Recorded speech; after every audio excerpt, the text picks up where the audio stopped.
बिस्मिल्लाहिर्रहमानिर्रहीम। अस्सलामुअलैकुम दोस्तों, उम्मीद आप सब खैरियत से होंगे। तुर्शीश शहर की बैरूनी फसील पर जंग अपने अरूज पर आ गई थी।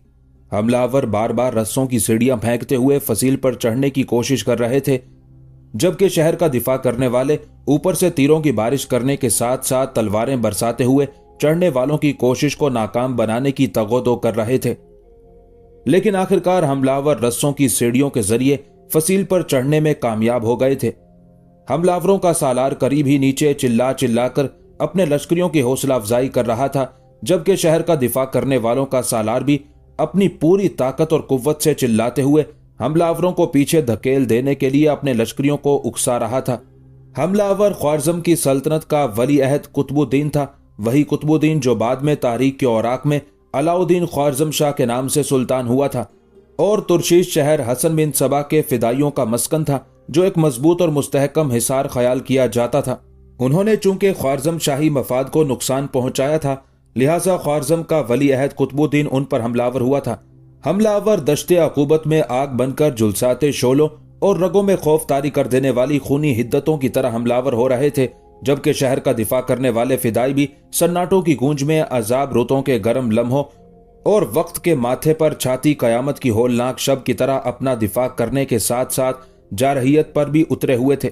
दोनों कुव्वतों के टकराने से लगता था जैसे दोनों ने एक दूसरे के खून की बू सूंघ ली हो। इसी बिना पर दोनों तरफ के लश्करी एक दूसरे पर दश्त के राजों के नए असलूब और सफाक रुतों में मौत के मुतलाशियों की तरह हमलावर हो रहे थे। दोनों लश्करियों के टकराने से फसील के ऊपर मौत की जुल्मतों का तिलिस्मो फसू और स्याल आग की सूरत कज़ा का खेल बिखर गया था। दोनों तरफ के लश्करी जंगल में धाड़ती हवाओं की तरह नारे बुलंद करते हुए अपने वकार और इस्तेकामत और अपनी शुजात और दलेरी का सबूत देते हुए एक दूसरे पर हमलावर होकर अपनी कामयाबी और कामरानी को आखिरी शक्ल देने की कोशिश करने लगे थे। ख्वारज़म शाह का लश्कर अब रस्सों की सीढ़ियों के जरिए तुर्शीश शहर की फसील पर चढ़ने में कामयाब हो चुका था और फसील के दोनों समत उन्होंने दिफा करने वालों के खिलाफ मौत का रक्स शुरू कर दिया था। अचानक उसने देखा उसके वो लश्करी जिनके पास उसका अलम था, जिसे शहर की फसील के दरवाजे पर नस्ब किया जाना था, वो फसील के ऊपर मार धाड़ करते हुए फसील के जनूबी दरवाजे की तरफ बढ़े थे। जिस जवान ने परचम उठाया हुआ था उसके इर्द गिर्द भी कुछ मुहाफिज थे। एक नौजवान उससे आगे था जिसने अपनी जिर्रा के ऊपर भेड़ की बोसीदा पोस्तीन पहन रखी थी, जिस पर कई पैबंद लगे हुए थे। सर पर बोसीदा मैला सा एक खोद था, तहम उसके हमलावर होने का अंदाज नया और उसका जोश और जज्बा जवान था। जिस वक्त वो अलमबरदार मुहाफिजों के साथ शहर की फसील के जनूबी दरवाजे की तरफ बढ़ा, तब सामने की तरफ से शहर के मुहाफिजों का एक रेला आया। शहर की फसील क्योंकि इतनी चौड़ी ना थी, लिहाजा बैक वक्त कई लश्करी हरकत नहीं कर सकते थे। राह रोकने वालों में से जब दो जवान आगे बढ़े, तब ख्वारज़म शाही लश्कर का वो नौजवान जो पैबंद लगी हुई पोस्तीन पहने हुए था हरकत में आया और दुश्मन के जो लश्करी उसकी राह रोकने के लिए आए थे उन पर उसने ऐसे अंदाज में हमला किया कि पलक झपकने में उसने दोनों का सफाया करके रख दिया। उसके बाद पैबंद लगी पोस्तीन वाला वो नौजवान फिर आगे बढ़ा।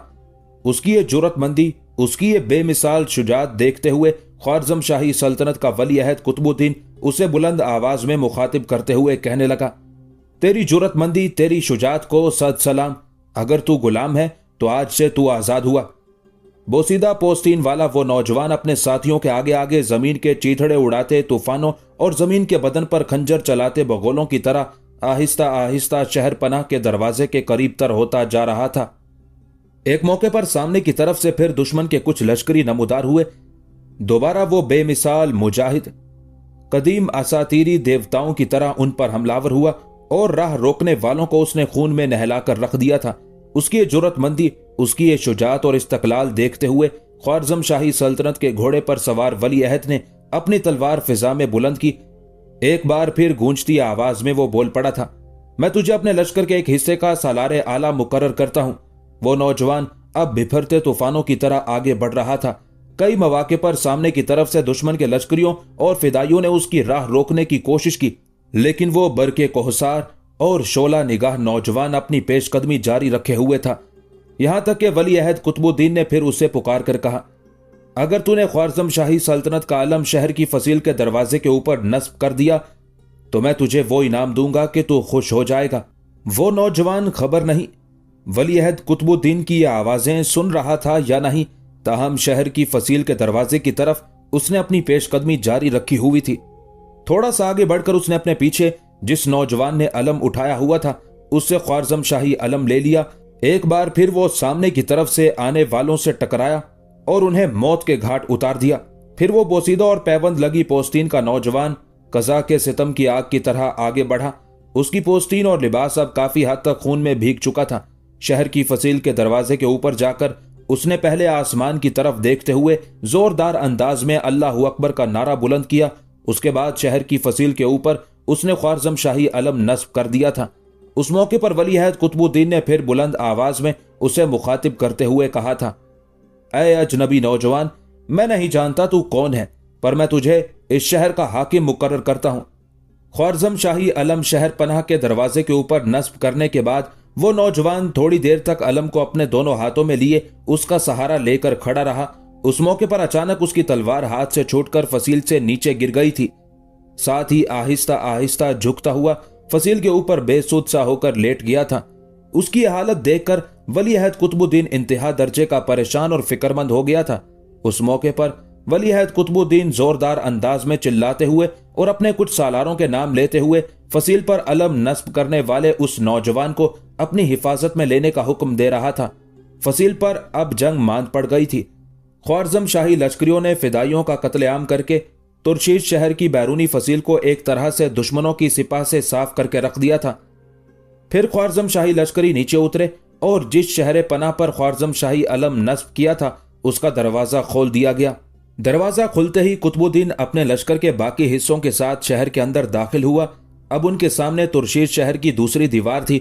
उस दीवार के मुहाफिजों ने उस मौके पर दीवार के बुर्जों और दीवार के खुफिया मकामात पर रहते हुए तीरंदाजी करने की कोशिश की ताकि ख्वारज़म शाही लश्कर को फसील से बाहर निकाल दें।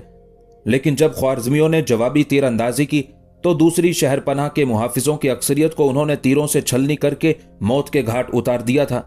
इतनी देर तक ख्वारज़म शाही सालार उस नौजवान को उठाकर फसील से नीचे ले आए थे जिसने शहर पनाह के ऊपर अलम नस्ब किया था। खुद वलीअहद कुतुबुद्दीन बड़ी तेजी से उसकी तरफ बढ़ा। उसने देखा वो एक दराज कद कड़ियल किस्म का नौजवान था, बुरी तरह जख्मी था, बेसुध सा था। वलीअहद कुतुबुद्दीन जब उसके पास गया तब थके थके अंदाज में उस नौजवान ने कुतुबुद्दीन की तरफ देखा। फिर बड़ी मुश्किल से सलाम करने के अंदाज में अपना हाथ जब वो पेशानी की तरफ ले जाने लगा तब कुतुबुद्दीन ने बड़ी तेजी से उसका वो हाथ पकड़ लिया। उसका हाथ अपने दोनों हाथों में लेते हुए उसके खून आलूद हाथ को एक तवील बोसा दिया। फिर बड़ी नरमी और बड़ी शफकत से उसे मुखातिब करते हुए वो कह रहा था, मैं तुझे तेरी बहादुरी, तेरी जुर्रतमंदी, तेरी बेबाकी, तेरी दलेरी पर तुझे सलाम पेश करता हूं। उस मौके पर उस नौजवान ने कुछ बोलना चाहा लेकिन वलीअहद कुतुबुद्दीन ने उसके सर पर हाथ फेरा। फिर बड़ी मोहब्बत से कहने लगा, तुम्हें मेरे इन अल्फाज का जवाब देने की जरूरत नहीं है। जो कुछ तुम कहना चाहते हो वो तुम्हारी आंखों के अंदर बिखरे जज्बात मैं पढ़ सकता हूं, देख सकता हूं। तुम्हें कुछ कहने की जरूरत नहीं है। फिर वलीअहद कुतुबुद्दीन ने अपने करीब खड़े अपने सालारों की तरफ देखा और उन्हें मुखातिब करके कहने लगा, यह जानने की कोशिश करो कि इस नौजवान का नाम क्या है, कौन है, कहां का रहने वाला है।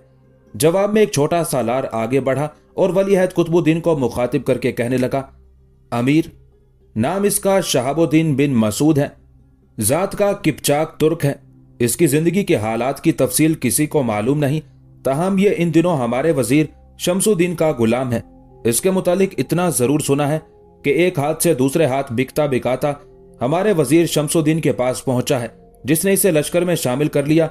हमारे वजीर शमसुद्दीन के और बहुत से गुलाम भी लश्कर में शामिल हैं जो इसके साथ ही काम कर रहे हैं।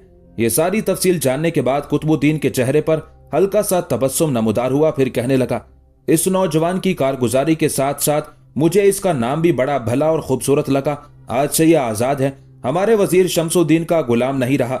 शहर के बाहर मेरे खेमे के नजदीक ही एक खेमा नस्ब किया जाए। दोहरे परत का खेमा होना चाहिए और सबसे खूबसूरत खेमा जो इस वक्त लश्कर में मौजूद है वो इसके लिए नस्ब किया जाए। खेमे के अंदर इसकी आसाइश का भी एहतमाम किया जाए और इसे इस खेमे में रखा जाए और शाही तबीब से कहा जाए कि इसके जख्मों का इलाज करे। उसके साथ ही वलीअहद कुतुबुद्दीन के कहने पर कुछ जवान आगे बढ़े और शहाबुद्दीन बिन मसूद नाम के उस नौजवान को, जो अभी बचपने से जवानी और शबाब में दाखिल हो रहा था, उठाकर अपनी खेमागाह की तरफ ले गए थे। कुतुबुद्दीन ने क्योंकि जोरदार हमले करते हुए तुर्शीद शहर की बैरूनी फसील को फतह कर लिया था, लिहाजा बैरूनी फसील पर अपने मुहाफिज मुकर्रर करने के बाद उसने बुर्जों के अलावा फसील के ऊपर जो खिलाल बने हुए थे उनके पीछे भी अपने तीरंदाज बिठा दिए थे।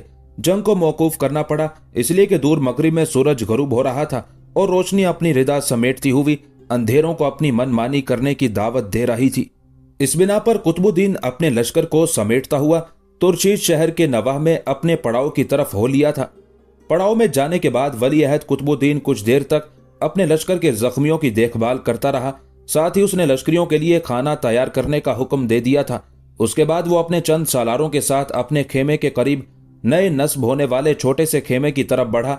उस मौके पर उसके सालारों में से अमीनुद्दीन, अबू बकर, मंसूर तुर्की, मोहम्मद बिन अली बिन बशीर, अमीर मलिक और कुछ दूसरे सालार भी थे। नए नस्ब होने वाले खेमे में जब कुतुबुद्दीन अपने सालारों के साथ दाखिल हुआ तो वो नौजवान जिसका नाम शहाबुद्दीन मसूद था और जिसने तुर्शीद शहर की बैरूनी फसील के दरवाजे पर अलम नस्ब किया था, वो आरामदेह बिस्तर पर लेटा हुआ था। उसकी देखभाल के लिए 2 लश्करी और एक तबीब भी उसके करीब बैठे हुए थे। वली अहद कुतुबुद्दीन को देखते हुए सब उठ खड़े हुए। उस मौके पर शहाबुद्दीन मसूद की निगाह भी कुतुबुद्दीन पर पड़ी, लिहाजा वो उठकर बैठ गया। ताजीम के लिए उसने उठकर खड़ा होना चाहा तो एकदम कुतुबुद्दीन आगे बढ़ा। शहाबुद्दीन के कंधे पर उसने हाथ रख दिया, फिर बड़ी शफकत से कहने लगा, तुम खड़ा होने की कोशिश कर रहे थे, तुम्हें मेरी आमद पर बैठने की भी जरूरत ना थी। लेट जाओ, तुम्हें आराम की जरूरत है। उस मौके पर शहाबुद्दीन ने तशक्कुर आमेज अंदाज में कुतुबुद्दीन की तरफ देखा, फिर कहने लगा, आप मेरे मुतालिक फिक्रमंद ना हो, मैं पहले से बेहतर महसूस कर रहा हूं। मैं अब ठीक हूं, खड़ा हो सकता हूं। उसके उन अल्फाज पर कुतुबुद्दीन के चेहरे पर हल्का सा तबस्सुम नमूदार हुआ था। फिर लश्कर के तबीब की तरफ देखते हुए उसने पूछ लिया, क्या इस नायाब नौजवान के जख्मों की मरहम पट्टी हो चुकी है? क्या जख्म? कुतुबुद्दीन यहीं तक कहने पाया था कि तबीब खुश तबी का मुजाहरा करते हुए कहने लगा, आपको परेशान होने की जरूरत नहीं है। इसके जिस्म पर कोई भी गहरा जख्म नहीं है जो खतरनाक साबित हो। मैंने इसे तफसील के साथ गुफ्तगू की है। लगातार दुश्मन से बरसरे पैकार रहने और कुछ जख्मों के आने की वजह से निढाल हो गया था। चंद दिन आराम करेगा तो जख्म ठीक होने के साथ साथ इसकी सेहत भी पहले जैसी हो जाएगी। तबीब के उन अल्फाज पर कुतुबुद्दीन खुश हो गया था। फिर जिन 2 जवानों को शहाबुद्दीन मसूद की देखभाल के लिए मुकर्रर किया था, उनकी तरफ देखते हुए कुतुबुद्दीन कहने लगा, तुम रात शहाबुद्दीन के पास ही रहोगे, इसकी बेहतरीन देखभाल करोगे, जिस चीज की भी इसे जरूरत हो इसे मुहैया करोगे। इसके खाने पीने और जरूरियात का सारा सामान इसके खेमे में पहुंचाया जाएगा। उन दोनों लश्करियों ने अपने सर को खम करते हुए उसके हुक्म का इत्तिबा करने की रजामंदी का इजहार किया, जिस पर सुल्तान अपने सालारों के साथ खेमे से निकल गया था। खेमे से थोड़ा आगे जाने के बाद अपने सालार अमीनुद्दीन अबू बकर को मुखातिब करके कुतुबुद्दीन कहने लगा, अमीनुद्दीन, ये नौजवान जब पूरी तरह तंदुरुस्त हो जाए तो फिर इसे मेरे सामने पेश किया जाए। अमीन ने मुस्कुराते हुए अपने सर को खम कर दिया था। उसके बाद कुतुबुद्दीन ने सबको अपने अपने खेमों में जाकर आराम करने का हुक्म दिया था और खुद भी अपने खेमे की तरफ बढ़ा था। अगले रोज कुतुबुद्दीन फिर तुर्शीद शहर पर हमलावर होकर उसे खत्म करने का इरादा कर चुका था। एक फसील पर वो कब्जा कर ही चुका था। उसका ख्याल था कि अगले रोज वो दूसरी फसील पर भी कब्जा करके शहर को अपनी गिरफ्त में ले लेगा। लेकिन जिस वक्त वो फजर की नमाज से फारिग हुआ तो मरकजी शहर ख्वारज़म से कुछ कासिद आए, जिन्होंने कुतुबुद्दीन को खबर दी कि ख्वारज़म का बादशाह और उसका बाप इंतकाल कर गया है। यह खबर यकीनन कुतुबुद्दीन के लिए बड़ी रूह फरसा थी। वो शहर को फतह करने के करीब था, लेकिन अब बाप की मौत की खबर आने पर वो शहर पर हमलावर नहीं होना चाहता था, बल्कि अपने मरकज का रुख करना चाहता था कि कहीं तख्तो ताज के लिए कोई गलत दावेदार ही ना उठ खड़ा हो। अपने बाप की मौत की खबर सुनकर कुतुबुद्दीन ने लश्कर को पड़ाव समेटने और कूच करने का हुक्म दिया। दूसरी तरफ तुर्शीद शहर के लोग भी कुतुबुद्दीन के पड़ाव पर गहरी नजर रखे हुए थे।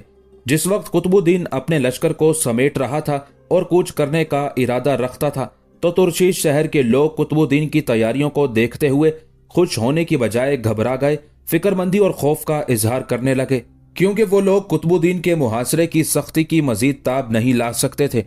इसलिए मुहासरा उठा लेने को उन्होंने ये ख्याल किया कि उनके खिलाफ कुतुबुद्दीन और ज्यादा खतरनाक अस्करी चाल चलकर उन्हें तबाह करने का इरादा कर चुका है। इसी बिना पर उसने अपनी खेमागाह को उखेड़ना शुरू कर दिया है। ये सूरत हाल देखते हुए शहर के सरकर्दा लोग हाकिम के पास गए, उससे सलाह मशवरा किया। आखिर शहर का एक वफद निकला, कुतुबुद्दीन की खिदमत में हाजिर हुआ, अपनी गलतियों, अपनी कोताहियों, अपनी ज्यादतियों की माफी तलब की और साथ ही 1 लाख दिनार नकद बतौर तावान अदा करने की पेशकश की। वलीअहद कुतुबुद्दीन को और क्या चाहिए था? वो तो अपने बाप की मौत की खबर सुनकर वापसी का इरादा कर रहा था। अब कुदरत उस पर इतनी मेहरबान हो रही थी कि शहर खुद ब खुद उसकी इताअत और फर्मा बरदारी में आ रहा था। लिहाजा उसने शहरियों के उस वफद की पेशकश को कबूल कर लिया। 1 लाख दिनार की रकम वसूल करके अहदनामा सुलह पर दस्तखत कर दिए गए। इस तरह शहर का वफद शहर की तरफ चला गया, जबकि कुतुबुद्दीन अपने लश्कर के साथ अपने मरकजी शहर ख्वारज़म की तरफ कूच कर गया था। ख्वारज़म पहुंचकर कुतुबुद्दीन ने सबसे पहले अपने बाप की तजहीज़ो तकफीन का सामान किया। उसके बाद 20 शवाल 596 हिजरी बामुताबिक 3 अगस्त 1201 ईस्वी को वलीअहद कुतुबुद्दीन अलाउद्दीन ख्वारज़म शाह के लक़ब से तख्ते सल्तनत पर जलवा अफरोज हुआ। ख्वारज़म का मरने वाला बादशाह, जिसका नाम तैकिश था, वो एक इंतहाई बहादुर, दलेर और इंसाफ पसंद फरमा रवा और हुक्मरान था। उसने 26 बरस पेशतर अपने बाप से जमीन का एक छोटा सा टुकड़ा विरासत में पाया था और जब वो मरा तो उसकी हुकूमत वुसअत और शानो शौकत में उससे कई गुना बढ़ चुकी थी और आसपास की जो रियासतें उस वक्त तक ख्वारज़म शाही इक्तदार में शामिल नहीं हुई थी, वो नोश्ताए दीवार पड़ चुकी थी और बरगे खिजा दीदा की तरह बाद सरसर के एक झोंके की मुंतजिर थी। बिलाशुबा नया सुल्तान अलाउद्दीन ख्वारज़म शाह भी अपने बाप से किसी तरह कम ना था और उसने खानदान गुलामा की तारीख को 4 चांद लगाकर रख दिए थे। ये भी कहा जाता है कि मरने वाला सुल्तान तैकिश बड़ा मुनसिफ मिजाज, रहमदिल, आलिम फाजिल और इल्म फिक और असूल फिक में खासी इस्तेदाद रखता था। मजहब का इंतहा दर्जे का पाबंद और शरीयत का इत्तिबा करने वाला था। इल्म दोस्त और इल्म परवर होने के अलावा शुअरा और अहले ज़ौक़ का भी कदरदान था। जिस वक्त अलाउद्दीन ख्वारज़म शाह तख्त नशीन हुआ, उस वक्त उसके अतराफ में 3 बड़ी ताकतें और कुव्वतें थी जो उसे तबाह बर्बाद करने के दर पे थी। एक गौरियों की अजीम और फैलती हुई सल्तनत, जिसका सरबराह उन इलाकों में सुल्तान शहाबुद्दीन गौरी का भाई गयासुद्दीन गौरी था। दूसरी बड़ी और खतरनाक कुव्वत खता के इलाके के गैर मुस्लिम तुर्क थे जो नसरानी थे और जिन्हें खताई तुर्क के नाम से पुकारा जाता था। उनकी बड़ी ताकत और कुव्वत थी। उनका बादशाह गौर खान ख्वारज़म शाही सल्तनत के खिलाफ था। नए सुल्तान अलाउद्दीन ख्वारज़म शाह का बाप और दादा दोनों ही खता के गैर मुस्लिम तुर्कों के बादशाह गौर खान के बाजगुजार थे और बाजगुजारी की लानत नए सुल्तान ख्वारज़म शाह को एक तरह से विरासत में मिली थी। ख्वारज़म शाही सुल्तान ये खिराज देने से इनकार भी नहीं कर सकते थे, इसलिए कि गौर खान की बड़ी ताकत और कुव्वत थी और वो अपने गैर मुस्लिम तुर्कों के साथ अक्सर व बेशतर ख्वारज़म शाही इलाकों पर हमलावर होकर तबाही और बर्बादी का खेल खेलता रहता था, जिसकी बिना पर ख्वारज़म के हुक्मरान उसे खिराज अदा करने पर मजबूर थे। तीसरी बड़ी और इंतहाई खतरनाक कुव्वत तुर्किस्तान के तातारी थे, जिनका बादशाह उन दिनों कशली खान था। ये भी गैर मुस्लिम थे और ये भी अक्सर व बेशतर ख्वारज़म शाही इलाकों पर चढ़ दौड़ते थे, लूट मार ताख्तो ताराज करते हुए अपने लिए फवायद हासिल करने की कोशिश करते थे। अब ख्वारज़म शाही सल्तनत का सुल्तान बनने के बाद अलाउद्दीन ख्वारज़म शाह को इन तीनों ताकतों से निमटना था। उन हालात और सूरत अहवाल को सामने रखते हुए नए सुल्तान अलाउद्दीन ख्वारज़म शाह ने बड़ी तेजी और सूरत के साथ अपनी अस्करी ताकत को बढ़ाने के साथ साथ उसे मजबूत और मुस्तहकम करना शुरू कर दिया था। अलाउद्दीन ख्वारज़म शाह जानता था कि आने वाले दौर में उसका वास्ता ताकतवर दुश्मनों से पड़ेगा, लिहाजा उसे अपनी अस्करी ताकत को ऐसा मजबूत और मुस्तहकम करना चाहिए कि वो अपने दुश्मनों का मुकाबला कर सके। जहां तक खता के तुर्कों के बादशाह गौर खान का ताल्लुक था तो उसकी ताकत और अस्करी कुव्वत बेपनाह थी। उसके इलाके तिब्बत की सरहदों से लेकर दरियाए आमू तक फैले हुए थे और मुसलमानों के 2 बड़े और अजीम शहर बुखारा और समरकंद भी उसकी अमलदारी में शामिल थे।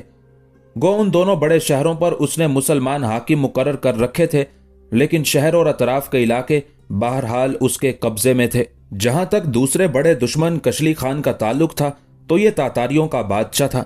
इसके पास भी वसी इलाके थे। तुर्किस्तान का वो इलाका जो आजकल चीनी तुर्किस्तान कहलाता है, बल्कि उससे मगरिब में भी बहुत सा इलाका उसकी अमलदारी में था और वो भी तातारी लश्करियों के साथ अक्सर व बेशतर खरूज करता और मुसलमानों के इलाकों पर चढ़ दौड़ता था। जहां तक गौरियों की अजीम सल्तनत का ताल्लुक था तो गौरियों ने अपनी मजबूत और मुस्तहकम सल्तनत की बुनियाद सल्जोकियों की कमजोर होती सल्तनत के सतूनों पर रखी थी।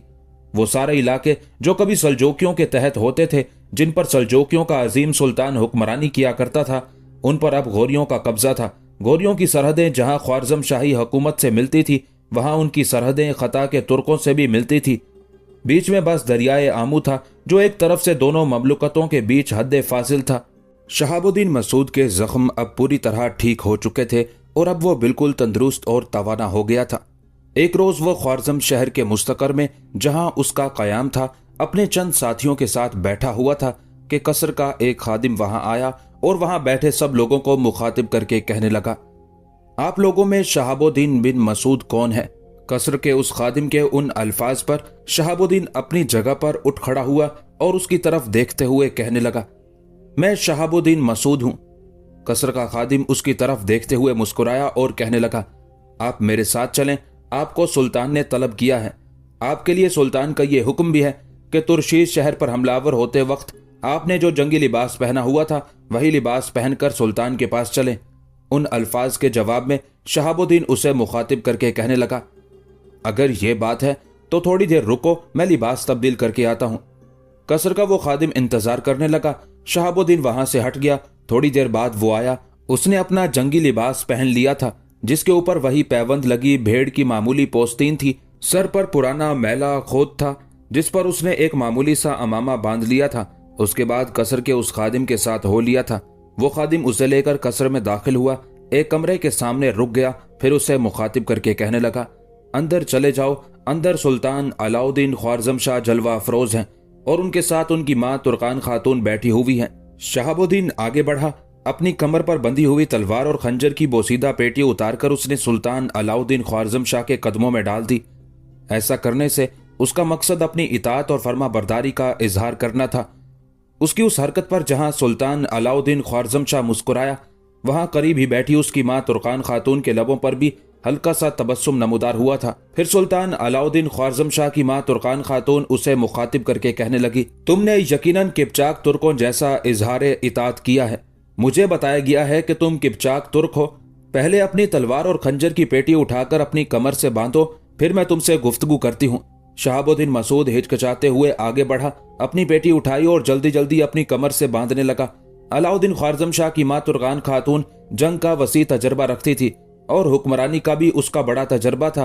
तुर्कान खातून के मुतालिक मुअर्रखीन लिखते हैं कि वो किपचाक तुर्कों के सरदार की बेटी थी, बड़े मजबूत इरादे और जबरदस्त दिल गुर्दे की मालिक थी। उसे अपने कबीले की दलेरी और बहादुरी पर बड़ा नाज था। वो लोग सुल्तान अलाउद्दीन ख्वारज़म शाह के बाप और तुर्कान खातून के शोहर को मुहिम्मात में अक्सर सुल्तान के हम रिकाब रहते थे।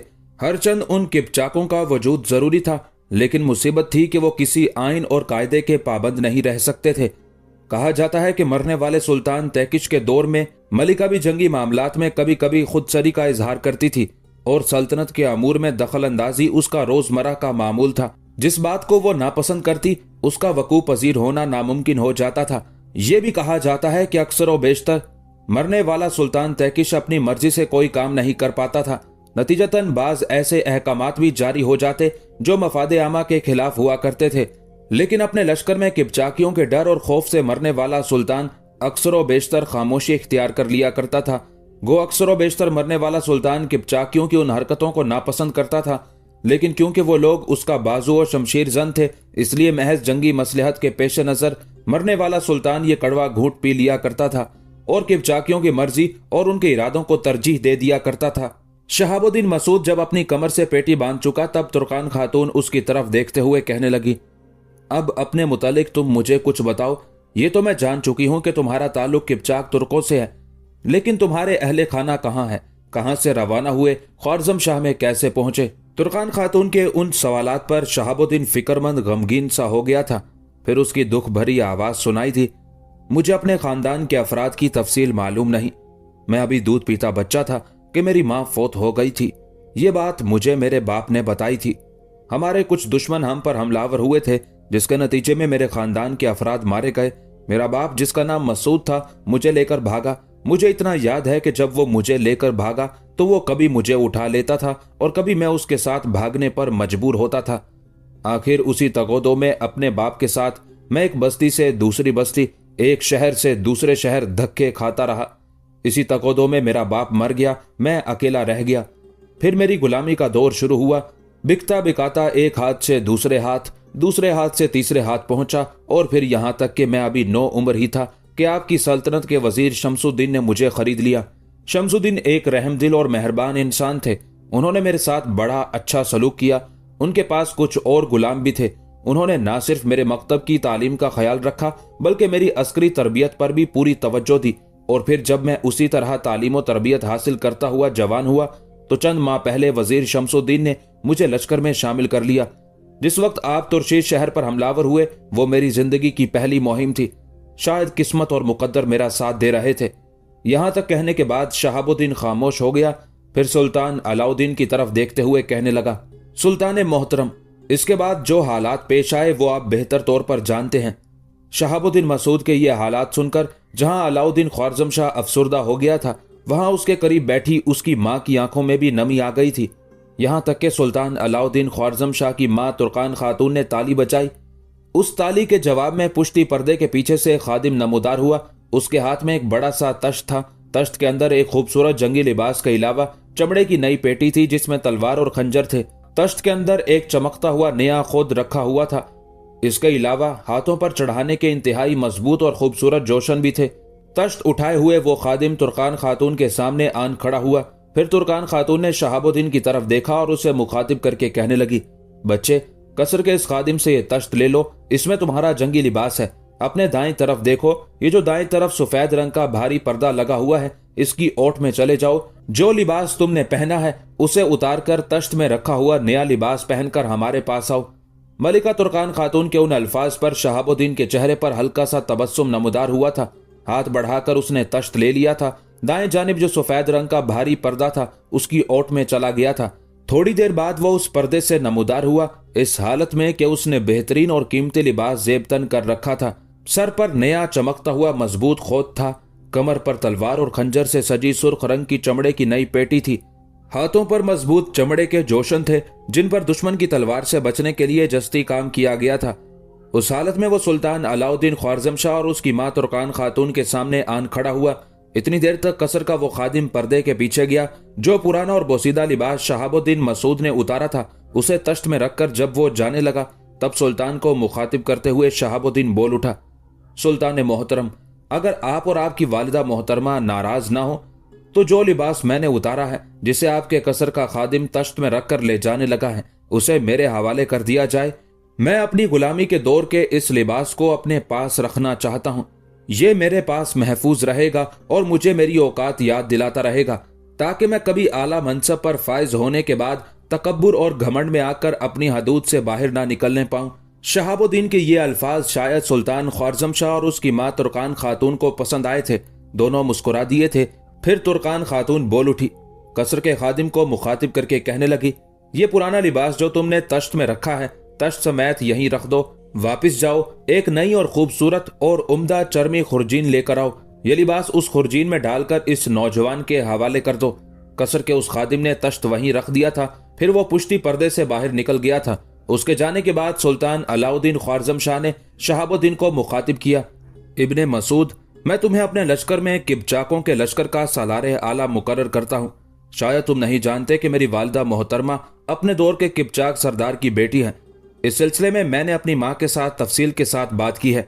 माजी में खसूसियत के साथ मेरे बाप के दौर में ये किपचाक बड़ी सरकशी का इजहार करते रहे हैं। ये लोग अपनी मनमानी के आदी हैं। फर्मा बरदारी और इत्तेबा करने के सिलसिले में कोई ज्यादा चाको चौबंद नहीं है। तुम खुद किपचाक हो। मैं चाहता हूँ लश्कर के अंदर जिस कदर किपचाक हैं उन्हें सल्तनत का मती और फर्मा बरदार रहने का खूगर बनाओ। मुझे उम्मीद है कि आने वाले दौर में तुम सल्तनत के लिए सूदमंद साबित होगे, इसलिए कि मेरे सामने बेशुमार मुहिम्में हैं जिन्हें मैंने सर करना है। खता के तुर्कों का बादशाह गौर खान हमारा बदतरीन दुश्मन है। मेरा दादा, मेरा बाप उसके बाज गुजार रहे हैं। अब जबकि मेरा बाप मर चुका है और मैं सुल्तान हुआ हूँ तो गौर खान जरूर अपने कासिद हमारी तरफ भिजवाएगा और खिराज की रकम तलब करेगा।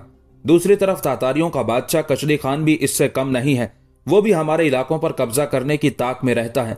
अगर वो ऐसा नहीं कर पाता तो कम अज कम मुसलमानों के इलाकों पर हमलावर होकर लूट मार का बाजार गर्म करके अपने लिए फवायद हासिल करने की कोशिश करता रहता है। लेकिन मैं अब पसंद करूंगा कि उसे ऐसा ना करने दिया जाए। इसके अलावा हमें अपनी सल्तनत को वुस्सत भी देना होगी। गौर खान को रोकना होगा, बल्कि गौर खान को अपना मती और फर्मा बरदार बनाना होगा। इसमें कोई शक नहीं कि अब तक ख्वारज़म शाही सुल्तान गौर खान के फर्मा बरदार बनकर रहे हैं, लेकिन मैं उस कैफियत को ज्यादा देर बर्दाश्त नहीं करूंगा। गौर खान को एक ना एक रोज मेरे सामने झुकना होगा। दूसरी तरफ मैं तातारियों के बादशाह कशली खान को भी ज्यादा अरसा मनमानी नहीं करने देना चाहता। उसे भी अपने सामने घुटने टेकने पर मजबूर करूंगा, और ऐसा करने के लिए हमें सख्त और कठिन जिद्दोजहद से गुजरना होगा। सुल्तान अलाउद्दीन ख्वारज़म शाह जब खामोश हुआ, तब शहाबुद्दीन मसूद ने एक लम्हे के लिए अपने सर को खम किया, फिर सुल्तान को मुखातिब करते हुए कहने लगा, सुल्तान मोहतरम, मैं जानता हूँ ख्वारज़म शाही सल्तनत चारों तरफ से अपने दुश्मनों में घिरी हुई है। खुदावंदे कुद्दूस ने चाहा तो हम अपने रब को पुकारते हुए उठेंगे और अपने दुश्मनों पर गालिब रहेंगे। सुल्तान मोहतरम, जिस हुकूमत के तबई ताल्लुकात पूरी दुनिया से मुआनिदाना हो और अमन के सिर्फ थोड़े थोड़े वक्फे आए जो मुआहिदों पर मबनी हो, तो जाहिर है कि उसके दायरे अमल में ऐसी सूरत हाल के लिए कौन सी गुंजाइश हो सकती है कि कोई मुल्क उस हुकूमत से खुशगवार ताल्लुकात कायम रखे।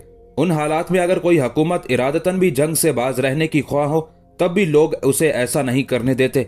बड़ी बड़ी सल्तनतें अपने से कमजोर हुकूमतों को अपने अंदर जम करने के लिए बेताब और बेचैन रहती हैं। अगर हमारे दुश्मन ज्यादा हों और हम पर चढ़ दौड़ने के लिए पर तोल रहे हों, तो ऐसे मौके पर हम गैर जानिबदार भी नहीं रह सकते। गैर जानिबदारी का मतलब यह है कि हुकूमत इरादतन जंग से बाज रहने की ख्वाह है और किसी फरीक का साथ नहीं देना चाहती, तो इस्लाम के कानूनी नजरिए में ऐसे किसी दर्जे का सुराग नहीं मिलता।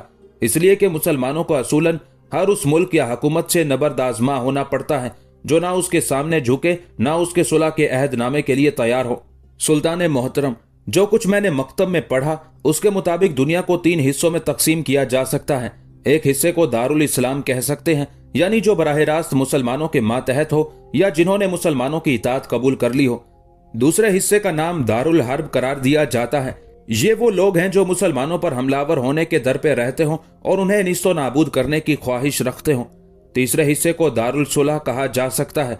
ये वो हिस्सा है जो हमेशा मुसलमानों के साथ सुलह व अमन से रहने का ख्वाहिशमंद हो।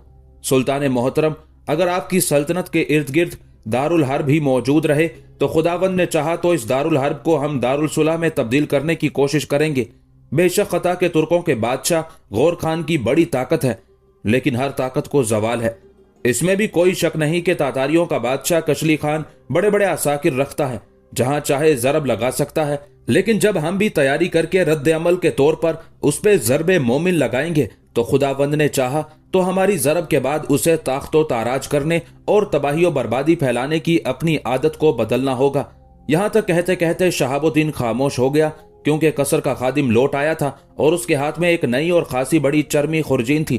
तश से शहाबुद्दीन का पुराना लिबास और बोसीदा भेड़ की पैबंद लगी पोस्तीन उठाकर उसने खुरजीन में डाल दी थी, और फिर खुरजीन उसने लाकर शहाबुद्दीन को थमाई और खुद तश्त उठाकर चला गया। उस खादिम के जाने के बाद अलाउद्दीन ख्वारज़म शाह शहाबुद्दीन को मुखातिब करके कहने लगा, तुम्हारी गुफ्तगू से मैं बेहद खुश हुआ हूं। तुम्हारी गुफ्तगू से यह भी पता चलता है कि तुम किसी अच्छे मकतब के अच्छे तालीम याफ्ता हो। अब तुम मुस्तकर में जाओ, तुम्हारे पीछे तुम्हारी तकर्रुरी के अहकामात मुस्तकर में पहुंच जाएंगे। सुल्तान अलाउद्दीन ख्वारज़म शाह के उन अल्फाज पर शहाबुद्दीन मसूद खुश हो गया था। गर्दन को खम करके उसने सुल्तान को ताज़ीम दी, फिर वो कसर के उस कमरे से निकल गया था। सुल्तान अलाउद्दीन ख्वारज़म शाह के 2 भाई थे। एक का नाम ताजुद्दीन अली शाह था। जिस वक्त सुल्तान तख्त नशीन हुआ, यही ताजुद्दीन अली शाह इस्फहान के सूबे का हाकिम था। अलाउद्दीन ख्वारज़म शाह ने तख्त नशीनी के बाद जब अपने भाई ताजुद्दीन अली शाह को दरबार में तलब किया, तो ताजुद्दीन अली शाह खौफजदा हुआ कि कहीं उसका भाई तख्त नशीन होने के बाद उससे बदसलूकी ना करे और उसे सजा देकर जिंदान में ना डाल दे। लिहाजा उन अंदेशों के तहत उसने अपने पास जो लश्कर था उसको हरकत में लाते हुए आखबत ना अंदेशी का सबूत देकर इस्फहान शहर को लूट लिया। सुल्तान अलाउद्दीन ख्वारज़म शाह को जब अपने भाई की उस जाहिलाना हरकत का इल्म हुआ, तो वो बड़ा सटपटाया। लिहाजा उन अंदेशों के तहत उसने अपने पास जो लश्कर था उसको हरकत में लाते हुए आकिबत ना अंदेशी का सबूत देकर इस्फहान शहर को लूट लिया। सुल्तान अलाउद्दीन ख्वारज़म शाह को जब अपने भाई की उस जाहिलाना हरकत का इल्म हुआ, तो वो बड़ा सटपटाया। उसकी हरकत उसे नागवार भी गुजरी, ताहम मजबूरन ताजुद्दीन अली शाह को सुल्तान के दरबार में हाजिर होना पड़ा। ताजुद्दीन जब सुल्तान अलाउद्दीन ख्वारज़म शाह के सामने आया, तो ताजुद्दीन ये उम्मीद रखे हुए था कि उसकी हरकतों की वजह से सुल्तान अलाउद्दीन उसे कड़ी सजा देगा। लेकिन सुल्तान अलाउद्दीन ने ऐसा नहीं किया। इस्फहान को लूटने की वजह से ख्वारज़म शाह ने उसे सख्त सुस्त कहा, ताहम मेहरबानी रहमदिली से काम लेते हुए उसने अपने भाई को इस्फहान की बजाय खुरासान का वाली मुकर्रर कर दिया। अलाउद्दीन ख्वारज़म शाह के दूसरे भाई का नाम नासिरुद्दीन था और वो पहले ही अपने बाप की जिंदगी में वफात पा चुका था। जिस वक्त सुल्तान अलाउद्दीन तख्त नशीन हुआ तो उसके उसी भाई यानी नासिरुद्दीन का बेटा निशापुर का हाकिम था। नासिरुद्दीन के उस बेटे का नाम हिंदू खान था। जिस वक्त सुल्तान अलाउद्दीन ख्वारज़म शाह का बाप जिंदा था, उन दिनों अलाउद्दीन और उसके भाई नासिरुद्दीन के ताल्लुकात आपस में अच्छे ना थे।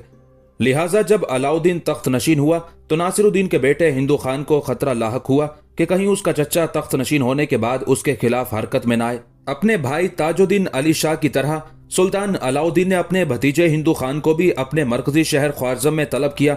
उस मौके पर हिंदू खान ने भी बड़ी गैर जिम्मेदारी का मुजाहिरा किया।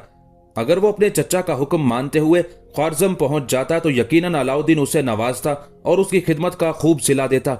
लेकिन ये हिंदू खान सुल्तान का पैगाम सुनकर ख्वारज़म जाने की बजाय निशापुर छोड़कर मर्व की तरफ चला गया। मर्व में कयाम के दौरान उसने अपने साथियों में मजीद इजाफा किया और ये इरादा किया कि वो खुरासान पर हमलावर होगा और खुरासान फतह करके अपनी जाती हुकूमत कायम करेगा।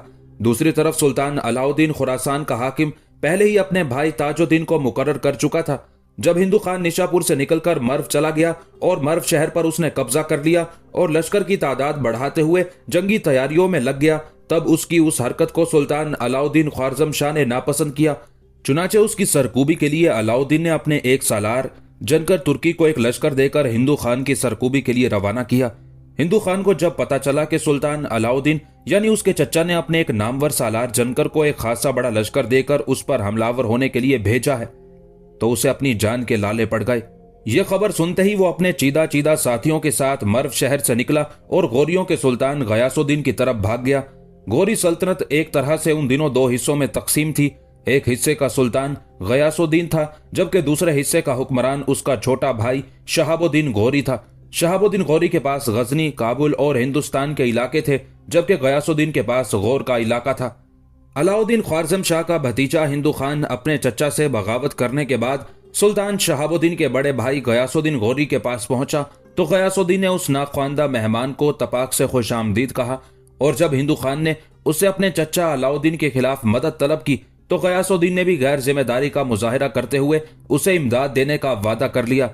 सुल्तान गयासुद्दीन गौरी इस गलत फहमी का शिकार था कि चूंकि अलाउद्दीन ख्वारज़म शाह नया नया तख्त नशीन हुआ है, अभी वो ना तजर्बाकार है, इसलिए उसे अच्छी तरह दबा देना चाहिए ताकि आगे चलकर ये गोरियों के खिलाफ फितनाए कयामत न बनने पाए।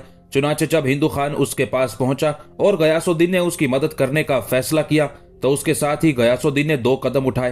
पहला यह कि उसने तेज रफ्तार कासिद हिंदुस्तान में अपने भाई शहाबुद्दीन गौरी की तरफ रवाना किए और उसे ख्वारज़म के नए सुल्तान अलाउद्दीन ख्वारज़म शाह के खिलाफ हरकत में आने के लिए तलब कर लिया।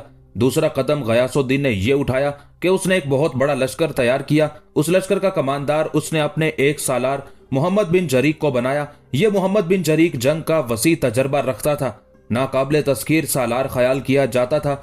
उसे लश्कर देकर गयासुद्दीन ने मर्व पर हमलावर होने के लिए रवाना किया।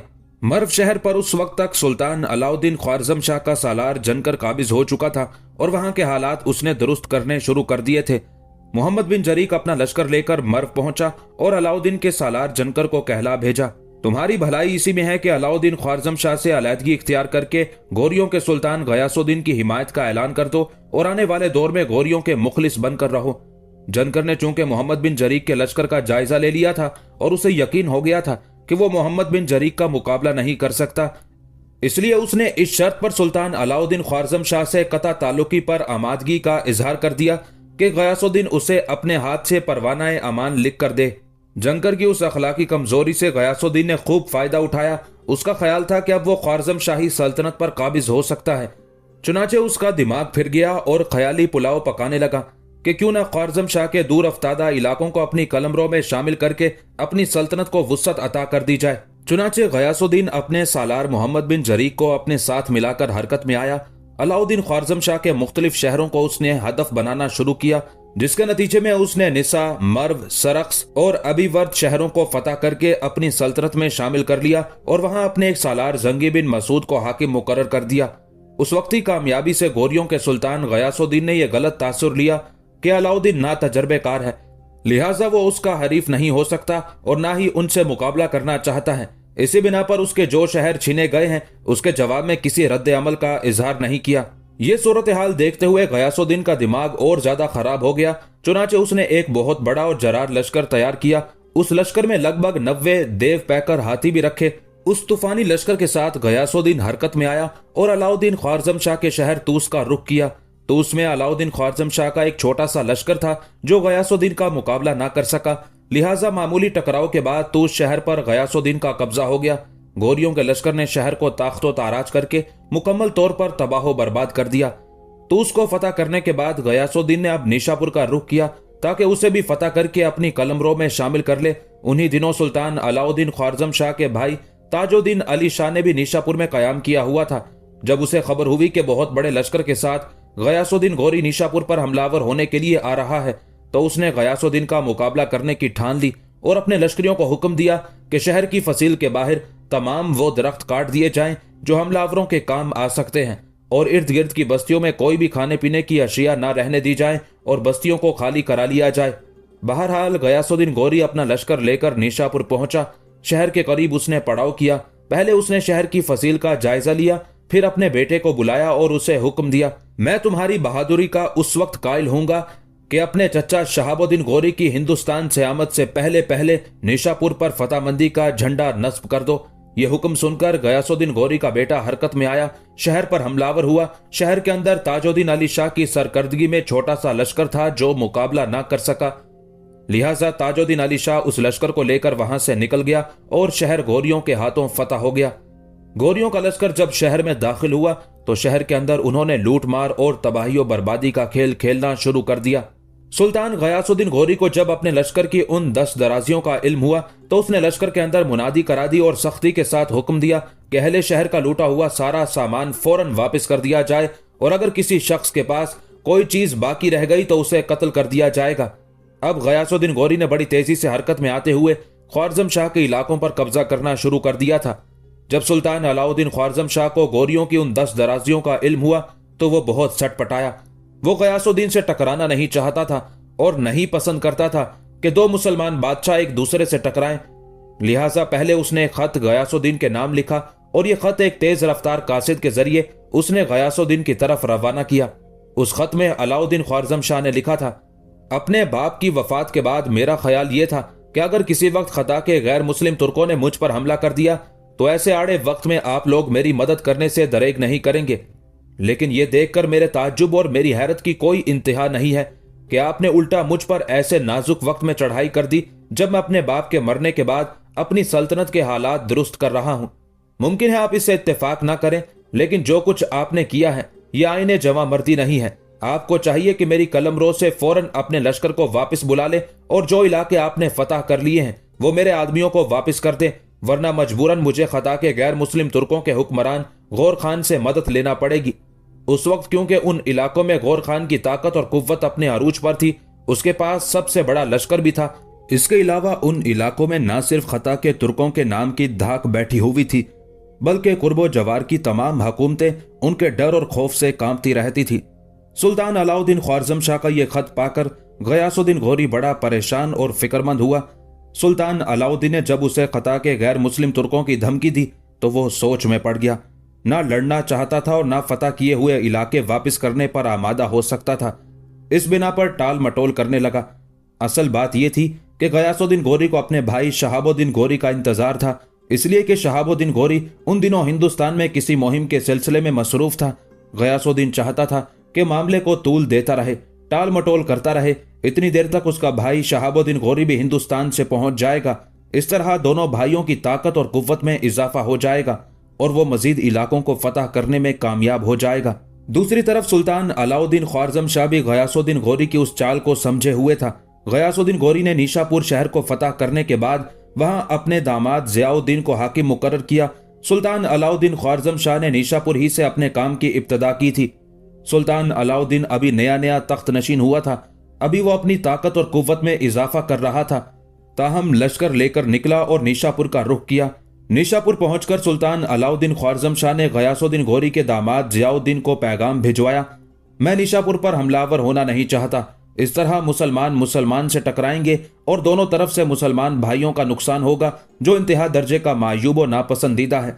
मैं हरगिज मुसलमानों का ऐसा कुछ तो खून नहीं चाहता, लिहाजा तुम्हारे लिए बेहतर यही है कि मेरे हमलावर होने से पहले पहले निशापुर शहर खाली करके चले जाओ। अगर तुम ऐसा नहीं करोगे तो फिर मजबूरन मुझे निशापुर पर हमलावर होना पड़ेगा, और जब मैं ऐसा करूंगा तो याद रखना, शहर की ईंट से ईंट बजाकर रख दूंगा, और जो भी लश्कर मेरे सामने आया उसे रोनता हुआ गुजर जाऊंगा। सुल्तान अलाउद्दीन ने निशापुर के हाकिम ज़ियाउद्दीन को जब यह धमकी दी तो उस सिलसिले में कासिद भेजकर ज़ियाउद्दीन ने अपने सुसर सुल्तान गयासुद्दीन गौरी से मशवरा किया और उसे लिखा कि चूंकि अहले निशापुर ख्वारज़म शाहियों के वफादार हैं, इसलिए बैरूनी हमले के अलावा अंदरूनी बगावत का भी खतरा है। अगर ऐसा हुआ तो फिर गौरियों के लश्कर को बेपनाह नुकसान का सामना करना पड़ेगा। अपने दामाद ज़ियाउद्दीन के उन अल्फाज के जवाब में सुल्तान गयासुद्दीन गौरी ने उसे लिखा, जिस तरह भी बन पड़े मेरे आने तक दुश्मन को रोके रखो। सुल्तान अलाउद्दीन ख्वारज़म शाह को जब गयासुद्दीन के उन इरादों का इल्म हुआ तो अपने लश्कर के साथ वो शहर की तरफ बढ़ा। गयासुद्दीन गौरी की तरफ से उसके दामाद ज़ियाउद्दीन को रसद और कुमक भी पहुंच गई थी, लिहाजा ज़ियाउद्दीन ने फैसला कर लिया था कि वो निशापुर शहर से बाहर निकलकर सुल्तान अलाउद्दीन का मुकाबला करेगा। लिहाजा निशापुर शहर के नवाह में दोनों लश्कर एक दूसरे के सामने सफारा हुए। निशापुर के हाकिम ज़ियाउद्दीन को चूंकि सुल्तान गयासुद्दीन गौरी से रसद और कुमक का सामान वाफर मिकदार में मिल गया था, लिहाजा उसने ख्वारज़म शाह का डटकर मुकाबला शुरू करने का अज़्म कर लिया था। अलाउद्दीन ख्वारज़म शाह ने भी उसके सामने अपने लश्कर को उस्तवार किया। लश्कर को सुल्तान ने 3 बराबर हिस्सों में तकसीम कर दिया था। वस्ती हिस्से में सुल्तान खुद रहा, अपने साथ उसने एक सालार मोहम्मद बिन अली बिन बशीर को रखा था। दरमियानी हिस्से में ज्यादातर ख्वारज़म शाही तुर्क थे। दाएं जानिब जो लश्कर का हिस्सा था वो किबचाक तुर्कों पर मुश्तमिल था और उसकी कमानदारी शहाबुद्दीन मसूद के हाथ में थी। शहाबुद्दीन की मदद के लिए उसके नायब की हैसियत से एक और सालार मंसूर तुर्की को रखा गया था।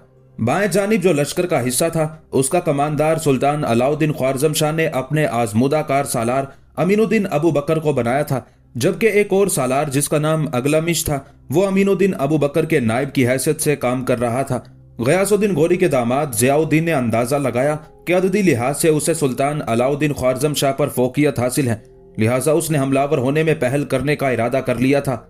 यह इरादा करते ही वो अपने लश्कर को हरकत में लाया और फिर देखते ही देखते बेमुहार आंधियों की तरह टूट पड़ा था।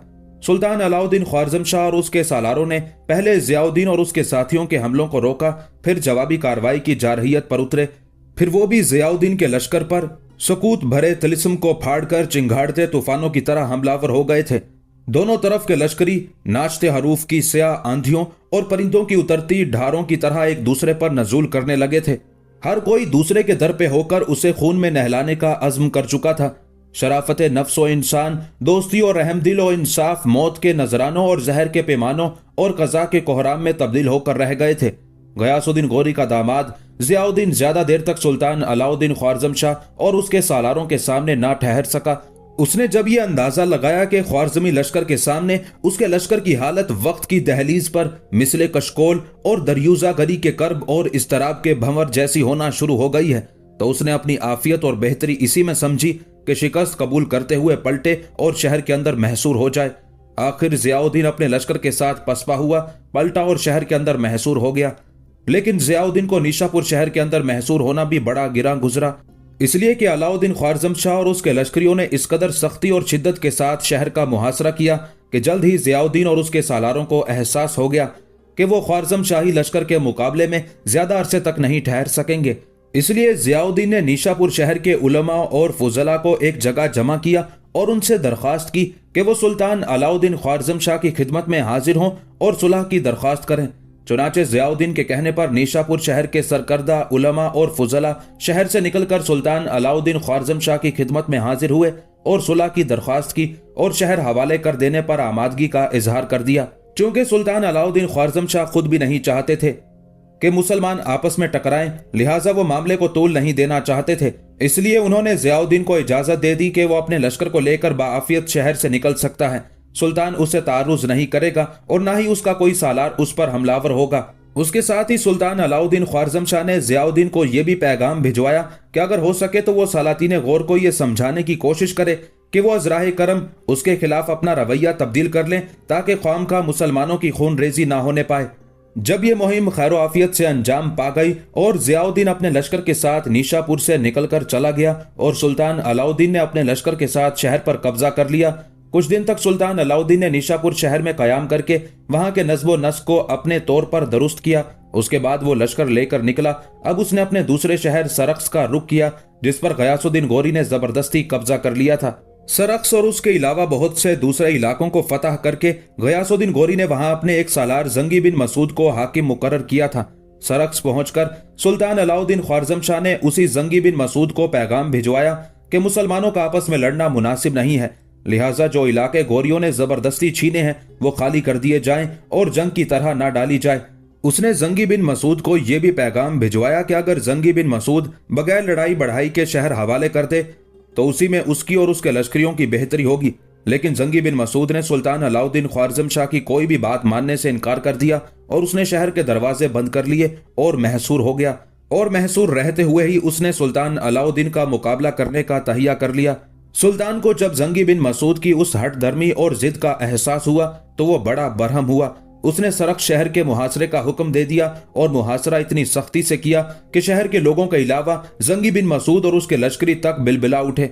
मुअर्रिखीन लिखते हैं कि उस मुहासरे को अभी बामुश्किल 40 दिन ही हुए थे कि शहर में अशियाए खुर्दोनोश और सोख्तनी लकड़ी का सख्त कहत पड़ गया और बचाव की कोई सूरत नजर न आती थी। चुनाचे गयासुद्दीन गोरी के सालार जंगी बिन मसूद ने सोचा क्यों ना फिर कोई चाल चलकर लश्कर और शहर के लोगों को हंगामी तौर पर ही सही इस तबाही से बचा ले। आखिर उसने एक साजिश, एक तरकीब, एक बददियानती सोची। उसके तहत उसने सुल्तान अलाउद्दीन ख्वारज़म शाह को लिखा कि वो इस शर्त पर शहर को सुल्तान अलाउद्दीन के हवाले करने पर तैयार है कि सुल्तान अपने लश्कर को लेकर अपने पड़ाव से काफी दूर हट जाए ताकि वो अपने लश्कर को लेकर सरक्स शहर से निकले और इत्मीनान से शहर खाली करके वापिस रवाना हो जाए। बज़ाहिर उस बेजरर शर्त के मान लेने में सुल्तान अलाउद्दीन को कोई भी खराबी नजर न आती थी, इसलिए उसने उस शर्त को कबूल कर लिया। अपने पूरे लश्कर को लेकर वो अपने पड़ाव से निकला और लश्कर को पड़ाव से काफी फासले पर एक तरफ लेकर हट गया। ये सूरत हाल देखकर जंगी बिन मसूद ने शहर पनाह का एक दरवाजा खोला, अपने पूरे लश्कर के साथ शहर से निकला और पहले से अपनी तयशुदा तजवीज के मुताबिक सुल्तान और उसके लश्कर के सामने सुल्तान के पड़ाव से जिस कदर खाने पीने की चीजें और जलाने की लकड़ी के अंबार थे, अपने लश्करियों के साथ वो सब उठाकर वापस शहर में चला गया और शहर पनाह के दरवाजे बंद करके एक बार फिर महसूर हो गया। इस तरह जंगी बिन मसूद ने सुल्तान अलाउद्दीन ख्वारज़म शाह से धोखाधड़ी की थी। सुल्तान ने उस पर एतमाद और भरोसा किया था, लेकिन उसने एतमाद को ठेस लगाते हुए अपने लश्कर के साथ शहर खाली करने की बजाय सुल्तान अलाउद्दीन के पड़ाव की हर चीज समेटकर फिर सरक्स शहर में बंद होकर शहर पनाह के दरवाजे बंद कर लिए थे। जंगी बिन मसूद की उस हरकत से सुल्तान अलाउद्दीन ख्वारज़म शाह जहां बड़ा जिजबिज हुआ वहां बरहम और गजबनाक भी हुआ, चूंकि जंगी बिन मसूद खुर्दोनोश के तमाम ज़खायर ले गया था, जिसका नतीजा ये निकला कि ख्वारज़मी लश्कर को लेने के देने पड़ गए, क्योंकि इतने बड़े लश्कर के लिए खुर्दोनोश का असर नो इंतजाम करना इंतहा दर्जे का दुश्वार था। लिहाजा अब सुल्तान अलाउद्दीन के लिए सिवाय इसके और कोई चारा कार ना रहा था कि वो अपने लश्कर को समेटकर मरकजी शहर ख्वारज़म की तरफ चला जाए। ताहम उसने तहिया कर लिया था कि वो जंगी बिन मसूद को उसकी बदअहदी की सजा जरूर देगा। इतनी देर तक ये भी खबरें आना शुरू हो गई कि गयासुद्दीन गोरी का दूसरा बड़ा सालार मोहम्मद बिन जरीक भी एक बहुत बड़ा लश्कर लेकर जंगी बिन मसूद की मदद के लिए सरक्स का रुख कर रहा है। सुल्तान के पास खुर्दोनोश का सामान था ही नहीं, अब एक की बजाय दूसरा लश्कर उससे टकराने के लिए आ रहा था। लिहाजा वो दो महाजों पर दुश्मन से नहीं लड़ना चाहता था, जिसकी बिना पर उसने अपने लश्कर को समेटा और अपने मरकजी शहर ख्वारज़म की राह ली। उन हालात में सुल्तान गयासुद्दीन गोरी के सालारों की हिम्मत बढ़ी। चुनाचे जंगी बिन मसूद और मोहम्मद बिन जरीक अपने अपने लश्करों के साथ मजीद हरकत में आए, मर्व शहर की तरफ बढ़े। मर्व शहर को उन्होंने फतह कर लिया। शहर के अलावा इर्द गिर्द के सारे इलाकों को फतह करते हुए सारे इलाकों को उन्होंने गोरी कलमरोह में शामिल कर लिया था। जवाब में सुल्तान अलाउद्दीन ख्वारज़म शाह को जब उन ज्यादतियों का इल्म हुआ तो उसने एक लश्कर जंगी बिन मसूद और मोहम्मद बिन जरीक की सरकूबी के लिए रवाना किया, लेकिन उन दोनों के मुकाबले में सुल्तान अलाउद्दीन के उस लश्कर को कोई कामयाबी हासिल न हुई और वो लश्कर शिकस्त खाकर वापस चला गया। सुल्तान अलाउद्दीन को जब अपने उस लश्कर की हजीमत का इल्म हुआ तो बड़ा बरहम हुआ। ताहम उसने गयासुद्दीन गोरी के सालारों से इंतकाम लेने के लिए अपनी जंगी तैयारियों को अपने अरूज पर पहुंचा दिया था, और फिर इस खौफ से कि कहीं गोरियों को पता न चल जाए कि अलाउद्दीन जंगी तैयारियों में मसरूफ है, लिहाजा उसने गोरियों से मुसालिहत की पेशकश कर दी और गयासुद्दीन गोरी की तरफ एक कासिद भेजकर लिखा कि वो अपना सफीर रवाना करे ताकि दोनों हुक्मरानों के दरमियान मुसालिहत की शराइत तय हो जाएं। चुनाचे अलाउद्दीन की उस पेशकश के जवाब में गयासुद्दीन गोरी का एक सफीर ख्वारजम शहर में दाखिल हुआ। ख्वारजम शाह ने उसे अपने पास रोक लिया। साथ ही उसने नए लश्करी भर्ती करते हुए उनकी बेहतरीन तरबियत करने के साथ साथ अपने लश्कर की तादाद बढ़ाते हुए उसे तेजी से कील कांटे से लेस करना शुरू कर दिया था। जिन दिनों सुल्तान अलाउद्दीन ख्वारजम शाह गयासुद्दीन गोरी के खिलाफ हरकत में आने के लिए अपनी तैयारियों को अपने आरूज पर ले आया था, उन्हीं दिनों उसके लिए एक और मुसीबत उठ खड़ी हुई, और वो ये कि खिता के तुर्कों के बादशाह गौर खान के कुछ कासिद और नुमाइंदे उसकी खिदमत में हाजिर हुए और उसे खिराज की एक भारी रकम तलब की जो सुल्तान अलाउद्दीन ख्वारजम शाह के बाप के वक्त से वाजिबुल अदा थी। दरअसल सुल्तान अलाउद्दीन ख्वारजम शाह का बाप तैकिश काफी अरसे से खिता के तुर्कों का बाजगुजार था और वो हर साल 30,000 दिनार गौर खान को अदा करता था। खिराज की अदायगी यकीनन एक खुददार हुक्मरान की शान के मुनाफी थी, लेकिन यह उसकी निहायत उम्दा सियासी चाल थी जिससे वो बवक्ते जरूरत अपना मतलब निकाल लिया करता था। चुनाचे जब कभी भी वो महसूस करता कि किसी दुश्मन के मुकाबले में उसका पहलू दब रहा है तो वो फौरन खिता के तुर्कों के बादशाह गौर खान से इमदाद का तालिब होता था। उस खिराज की अदायगी की इब्तदा की एक वजह भी थी, वो ये कि बल्ख शहर पर भी कभी खिता के गैर मुस्लिमों का तसल्लुत था, वहां उनका हाकिम मुकर्रर था। अचानक गौर खान का वो हाकिम इंतकाल कर गया, जिसके नतीजे में बामियान शहर के हाकिम बहाउद्दीन साम बिन मोहम्मद ने फायदा उठाया। बल्ख पर वो हमलावर हुआ, उस पर कब्जा कर लिया और बल्ख शहर में उसने सुल्तान गयासुद्दीन गोरी के नाम का खुतबा जारी कर दिया। उन्हीं दिनों सुल्तान गयासुद्दीन गोरी कुछ इख्तलाफात की वजह से जो खलीफा बगदाद के पैदा करदा थे ख्वारजम शाह यानी तैकिश के खिलाफ कार्रवाइयों में मसरूफ हो गया था। इसलिए तैकिश ने गयासुद्दीन गोरी के खिलाफ खिता के तुर्कों के बादशाह गौर खान से मदद तलब की और साथ ये शर्त रखी कि अगर गौर खान गयासुद्दीन गोरी के खिलाफ उसकी मदद करे तो वो बाकायदगी के साथ खिराज की एक माकूल रकम देता रहेगा। गौर खान तैकिश के हक में खड़ा हुआ। गयासुद्दीन गोरी से टकराने और बल्ख पर दोबारा कब्जा करने के लिए गौर खान ने जंगजू तुर्कों का एक लश्कर भिजवाया और मौसम सरमा में गौर खान का एक सालार लश्कर लेकर दरियाए आमू को पार करके बल्ख के करीब पहुंचा। गौर खान का लश्कर दोबारा बल्ख पर कब्जा करना चाहता था। दूसरी तरफ गयासुद्दीन गोरी भी बड़ा चौकन्ना था। उसे जब पता चला कि गौर खान का लश्कर बल्ख के करीब आ गया है तब वो उन गैर मुस्लिम तुर्कों के खिलाफ हरकत में आया। अचानक रात के वक्त गयासुद्दीन ने उन पर हमला किया और उन्हें बदतरीन शिकस्त दी और गौर खान का लश्कर शिकस्त उठाकर भाग गया। दूसरी सुबह जब उन गैर मुस्लिम वहशी तुर्कों को खबर हुई कि रात की तारीकी में उन पर हमलावर होने वाला अकेला गयासुद्दीन गोरी था और उसका भाई शहाबुद्दीन गोरी उसके साथ नहीं आया, वो अभी हिंदुस्तान में मसरूफ अमल है, तो उन्होंने एक बार फिर गयासुद्दीन गोरी से किस्मत आजमाई का इरादा किया। गयासुद्दीन से टकराए, लेकिन गयासुद्दीन चौकन्ना था। एक बार फिर दोनों के दरमियान होलनाक जंग हुई, जिसके नतीजे में गयासुद्दीन गोरी ने फिर गौर खान के लश्कर को बदतरीन शिकस्त दी और भाग जाने पर मजबूर कर दिया। गौर खान के बचे कुचे लश्करी जब अपने मरकजी शहर में पहुंचे तो पता चला कि गयासुद्दीन गोरी के साथ टकराव में उनके लगभग 12,000 लश्करी मौत के घाट उतार दिए गए हैं। उस इंकशाफ पर गौर खान बड़ा बरहम और गजबनाक हुआ। चुनाचे उसने कुछ कासिद अलाउद्दीन ख्वारजम शाह के बाप तैकिश की तरफ रवाना किए और उसे लिख भेजा, ये मुहिम तुम्हारी दरख्वास्त पर और तुम्हारी इमदाद के लिए रवाना की गई थी और तुमने गयासुद्दीन गोरी के साथ टकराव के दौरान हमारे लश्कर की चूंकि कोई मदद नहीं की, लिहाजा हमारे लश्कर की तबाही और बर्बादी के जिम्मेदार तुम हो। अगर तुम हमारे लश्कर का साथ देते तो हमारे लश्कर को गयासुद्दीन के मुकाबले में शिकस्त ना होती। उसने अलाउद्दीन ख्वारजम शाह के बाप को यह भी लिखा, चूंकि ये मुहिम तुम्हारे कहने पर शुरू की गई थी और तुमने हमारी कोई मदद नहीं की, जिससे हमें जबरदस्त जानी नुकसान उठाना पड़ा, इसलिए मरने वाले हर लश्करी के लिए 10,000 रुपए के हिसाब से अदायगी करो और साथ ही खिराज की जो रकम तय हुई थी वो भी अदा करो। गौर खान की उस धमकी के जवाब में अलाउद्दीन ख्वारजम शाह के बाप ने उसे लिखा कि इस शिकस्त का जिम्मेदार मैं नहीं, गौर खान का कमानदार है जो गौरियों का मुकाबला ना कर सका और ऐसा बुज़दिल निकला कि बेतदबीरी से सब कुछ गंवा बैठा। लेकिन गौर खान ने अलाउद्दीन ख्वारजम शाह के बाप की किसी भी तोजी पर कोई तवज्जो ना दी और खिराज की रकम उसने बहाल रखी।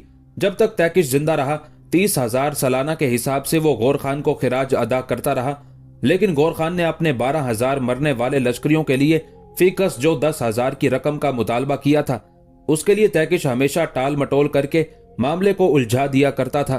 अब गौर खान ने यह समझा कि तैकिश तो मर चुका है, उसका बेटा अलाउद्दीन हुकूमत और हुक्मरानी के सिलसिले में ना तजर्बाकार है, लिहाजा उसे खिराज की सालाना रकम के साथ साथ उसके बाप के दौर के जो वाजिबात हैं वो भी वसूल किए जाएं, और उसी वसूली के लिए उसने अपने सफीर अलाउद्दीन ख्वारज़म शाह की तरफ रवाना किए थे। खिराज की अदायगी का मुतालबा करने वाले जो सफीर गौर खान की तरफ से आए थे, उनकी आमद पर अलाउद्दीन अजीब से शशोपंज और फिक्रमंदी में पड़ गया था, इसलिए कि वो तो अपनी ममलुकत की ज्यादा आमदनी अपने लश्कर के इस्तेहकाम और सामान हरबो जर मुहैया करने में लगा हुआ था। लिहाजा उसने गौर खान के वफद को यह कहकर टाल दिया कि वो नया नया हुक्मरान बना है और ये कि गोरियों ने चारों तरफ से उस पर हमले शुरू कर दिए हैं। इस बिना पर वो अभी गोरियों के साथ उलझा हुआ है, जरा उसे यहाँ से फुर्सत मिले तो फिर वो खिराज की अदायगी का कोई एहतमाम कर पाएगा। इस तरह कुछ न कुछ हीला बहाना करके अलाउद्दीन ख्वारज़म शाह ने गौर खान के सफीरों को वापस कर दिया। उन सफीरों के वापस जाने के चंद ही दिन बाद एक रद्द अमल जाहिर होना शुरू हुआ, और वो ये कि गौर खान के मुसल्ला लश्करी गिरोह दर गिरोह दरियाए आमू को पार करके मुसलमानों के इलाकों में वारिद होते और चारों तरफ हमलावर होकर तबाही और बर्बादी का खेल खेलते और लूट मार करते हुए वापस चले जाते थे। सुल्तान अलाउद्दीन ख्वारज़म शाह एक रोज गौर खान के उन्हीं लश्करियों की तबाही और बर्बादी से मुतल्लिक गुफ्तगू कर रहा था कि कसर के जिस कमरे में वो बैठा हुआ था उसके दरवाजे पर उसका चौबदार नमूदार हुआ, झुककर सुल्तान को ताजीम दी, फिर कहने लगा, सुल्तान मोहतरम, दरियाए आमू के किनारे के जिन इलाकों पर गौर खान के लश्करी हमलावर होते रहे हैं, वहां से एक बूढ़ा शख्स नालिश लेकर आपकी खिदमत में हाजिर होना चाहता है। मैंने उसे बाहर रोका है, लेकिन वो आपकी खिदमत में हाजिर होने के लिए बड़ा बेताब और बेचैन है। अपने चौबदार के उन अल्फाज पर सुल्तान अलाउद्दीन ख्वारज़म शाह कुछ उदास और अफसुर्दा हो गया था। फिर चौबदार को मुखातिब करके कहने लगा, आने वाले उस शख्स को रोको नहीं, उसे अंदर लेकर आओ। चौबदार पीछे हट गया। थोड़ी देर बाद वो ढली हुई उम्र के एक बूढ़े को लेकर आया। बूढ़ा इस हालत में था कि उसने अपना अमामा अपने सर से उतार कर गले में लटका रखा था। दाढ़ी और सर के बाल गर्द आलूद थे, चेहरे पर हवाइयां उड़ रही थी। सुल्तान के करीब आकर वो रुका, फिर ताजीम दिए बगैर सुल्तान को मुखातिब करके कहने लगा, सुल्तान मोहतरम, मैं उन इलाकों से आया हूं जहां गौर खान के लश्करी हमलावर होकर तबाही और बर्बादी का खेल खेलते रहते हैं। सुल्तान मोहतरम, हमारे इलाकों में गौर खान के लश्करियों ने लम्हा बा लम्हा फैलती कयामत का समा बर्पा किया। तूफानी कोहराम की तरह हमलावर होते हुए कदम कदम पर जहन्नम खड़े किए। यहां तक कहने के बाद वो बूढ़ा रुका।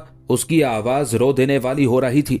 कुछ देर अपने आप को संभालता रहा, फिर खोलती हुई आवाज में बोल उठा, सुल्तान मोहतरम, गौर खान के हमलावर लश्करियों के सामने जमाने की अदू आंख ने देखा कि मुसलमान औरतें बराहना पा और खुले सर इधर उधर भागती हुई असर इंसानी के पासबानों और तारीख के वारिस अपने पासबानों को पुकारती थी। पर हाय हैफ, बिसाते कायनात के जर्रों पर कोई भी उनकी मदद के लिए अनल बहर कहकर ना उठा, कोई भी आहनो फौलाद बनकर उनकी मदद को ना लपका। गौर खान के लश्करी तबाही बर्बादी का रक्स करते रहे। वो मशके खूनख्वारी रवा रखे हुए थे, जिधर से गुजरते लाशों के गुलिस्तान खड़े करते जाते थे। बेहिसी की सर्द लाशों का चारों तरफ समा बर्पा करके रख दिया था। पर हमारी बदकिस्मती, बाजारे महरो वफा से कोई भी अल्लाहू अकबर का नारा बुलंद करता हुआ मुजाहिद ना उठा कि मिल्लत के फड़फड़ाते अलम को सहारा देकर नस्ब ही करता। यहां तक कहते कहते उस बूढ़े की आवाज हल्क में डूब गई थी, आंखों में नमी उतर आई थी। अपनी गुफ्तगू को जारी रखते हुए वो फिर कह रहा था, सुल्तान मोहतरम, मैंने अपनी इन गुनहगार आंखों से मौत की तपिश और अजियतों के सिलसिलों में माओं को सूखे पत्तों से टपकती आवारा उदासियों की तरह भागते देखा। बेचैन भटकती ख्वाहिशों की तरह बेटियों को अपने आंचलों, अपनी इस्मतों की हिफाजत की जिद्दोजहद करते देखा। मैंने उन जख्मी बच्चों को भी देखा जो अपने खून से जमीन को रंगीन कर रहे थे। सुल्तान मोहतरम, मैंने गुमसुम कर्ब में डूबे उन बूढ़ों को भी देखा जो अपने तन की जंबील उठाए पनागाहों की तलाश में मारे मारे फिर रहे थे। यहां तक कहने के बाद वो बूढ़ा सिसक पड़ा, रो दिया था। कुछ देर तक ऐसा ही समा रहा। कसर के उस कमरे में खा जाने वाली खामोशी तारी थी। सुल्तान अलाउद्दीन ख्वारज़म शाह होंठ काट रहा था और उसकी आंखों में नमी उतर आई थी। उसका जिस्म गुस्से और गजबनाकी में कपकपा रहा था। यहां तक कि बूढ़े की कपकपाती आवाज फिर कसर के उस कमरे में गूंजी थी। आजानों की गूंजती आवाजें कहीं से सुनाई ना देती थी कि मस्जिदें खंडर कर दी गई, मकतब वीरानों में तब्दील कर दिए गए। बूढ़ा बेचारा अपने दुख और गम के बायस फिर खामोश हो गया। दूसरी तरफ सुल्तान अलाउद्दीन की हालत भी बड़ी तेजी से तब्दील हो रही थी। लगता था उसकी रूह के यखबस्ता गोशों में बर्फ के कोंदे खोल उठे हों। आंखों में उतरते आंसुओं के पसे मंजर में जर्द बगोलों की स्याह योरिश और चेहरे पर वारफ्तगी से भटकती बराहना आग नुमाया तौर पर देखी जा सकती थी। कुछ देर तक कसर के उस कमरे में फिर काट खाने वाली खामोशी तारी रही। उसके बाद बूढ़े की आवाज इस बार पहले की निस्बत ज्यादा शिद्दत, ज्यादा हिद्दत और करबनाकी में बुलंद हुई। कहां गए फरेब की यलगार के खिलाफ कहरमानियत की ताबदारी की तरह उठते मुजाहिद? कहां गए इंसानियत कुछ निजाम से दस्तों गिरेबान होने वाले, तूफानों से लड़ने और बिजलियों से खेलने वाले हमारे पासबान? कहां गए लहू में शोले भड़काकर दिल के कवाड़ों पर मौत की दस्तक देने वाले हमारे निगहदार? बूढ़ा यहां तक कहने के बाद फिर खामोश हो गया। उसकी आंखों से आंसू बह निकले थे जो उसकी दाढ़ी से होते हुए फर्श पर गिरने लगे थे। उसकी हालत कसर में बैठे हर फर्द के अलावा सुल्तान अलाउद्दीन के लिए नाकाबिले बर्दाश्त थी। उस मौके पर अलाउद्दीन ख्वारज़म शाह ने किसी रद्द अमल का इजहार करते हुए कुछ कहना चाहा था कि बूढ़ा एक बार फिर बोल उठा, मैं बदकिस्मत हूं कि मैंने दुख के खूनी साए फैलाते दुश्मनों के सामने माओं, बेटों और बच्चों को बेखानुमा तुजूर की तरह बूंद बूंद पानी को तरसते देखा। मैं बदबख्त था कि मैंने तबाही के थपेड़ों के सामने गुलाब चेहरों वाली अपनी बेटियों को अपनी इज्जत, अपनी इस्मत बचाने की खातिर घरों की छतों से कूदता देखा। आह मेरी बदकिस्मती कि मैं दस्ते पुराशोभ की दुज़दीदा मुसाफतों को तय करता हुआ यहां पहुंच गया। काश मैं पत्थर हो गया होता, खंडर मस्जिदें, वीरान मकतब ना देखता, उजड़े घरों, वीरान झरोकों को ना देखता। है कोई अल्लाह का बंदा जो रऊफ और रहीम को मदद के लिए पुकारता हुआ लोहो कलम का नुमाइंदा, मौलाए सिदरा, मकामो इमामे अनामो हबीबे खुदा, रसूल अरबी की शराफत और नजाबत का नुमाइंदा बनकर उठे और दुश्मन से अपनी कौम की तबाही और अपनी मिल्लत की ताराजी का इंतकाम ले? यहां तक कहने के बाद वह बूढ़ा खामोश हो गया था। उसकी गर्दन झुक गई थी। तवातुर के साथ निकलते हुए आंसू उसकी दाढ़ी से फिसलते हुए फर्श पर गिरने लगे थे। यहां तक कि गले में लटकते अपने अमामे से उसने अपनी आंखों और अपनी दाढ़ी को साफ किया। फिर इंतहाई बेबसी में सुल्तान अलाउद्दीन ख्वारज़म शाह की तरफ देखने लगा था। उस मौके पर सुल्तान अपनी जगह से उठ खड़ा हुआ, शाह नशीन से नीचे उतरा। वह उस बूढ़े के पास आया, पहले उसे गले लगाकर ढारस दी। सुल्तान ने अपने सर पर बंधा हुआ अपना अमामा उतार लिया, उससे उस बूढ़े का सर, उसकी दाढ़ी साफ की।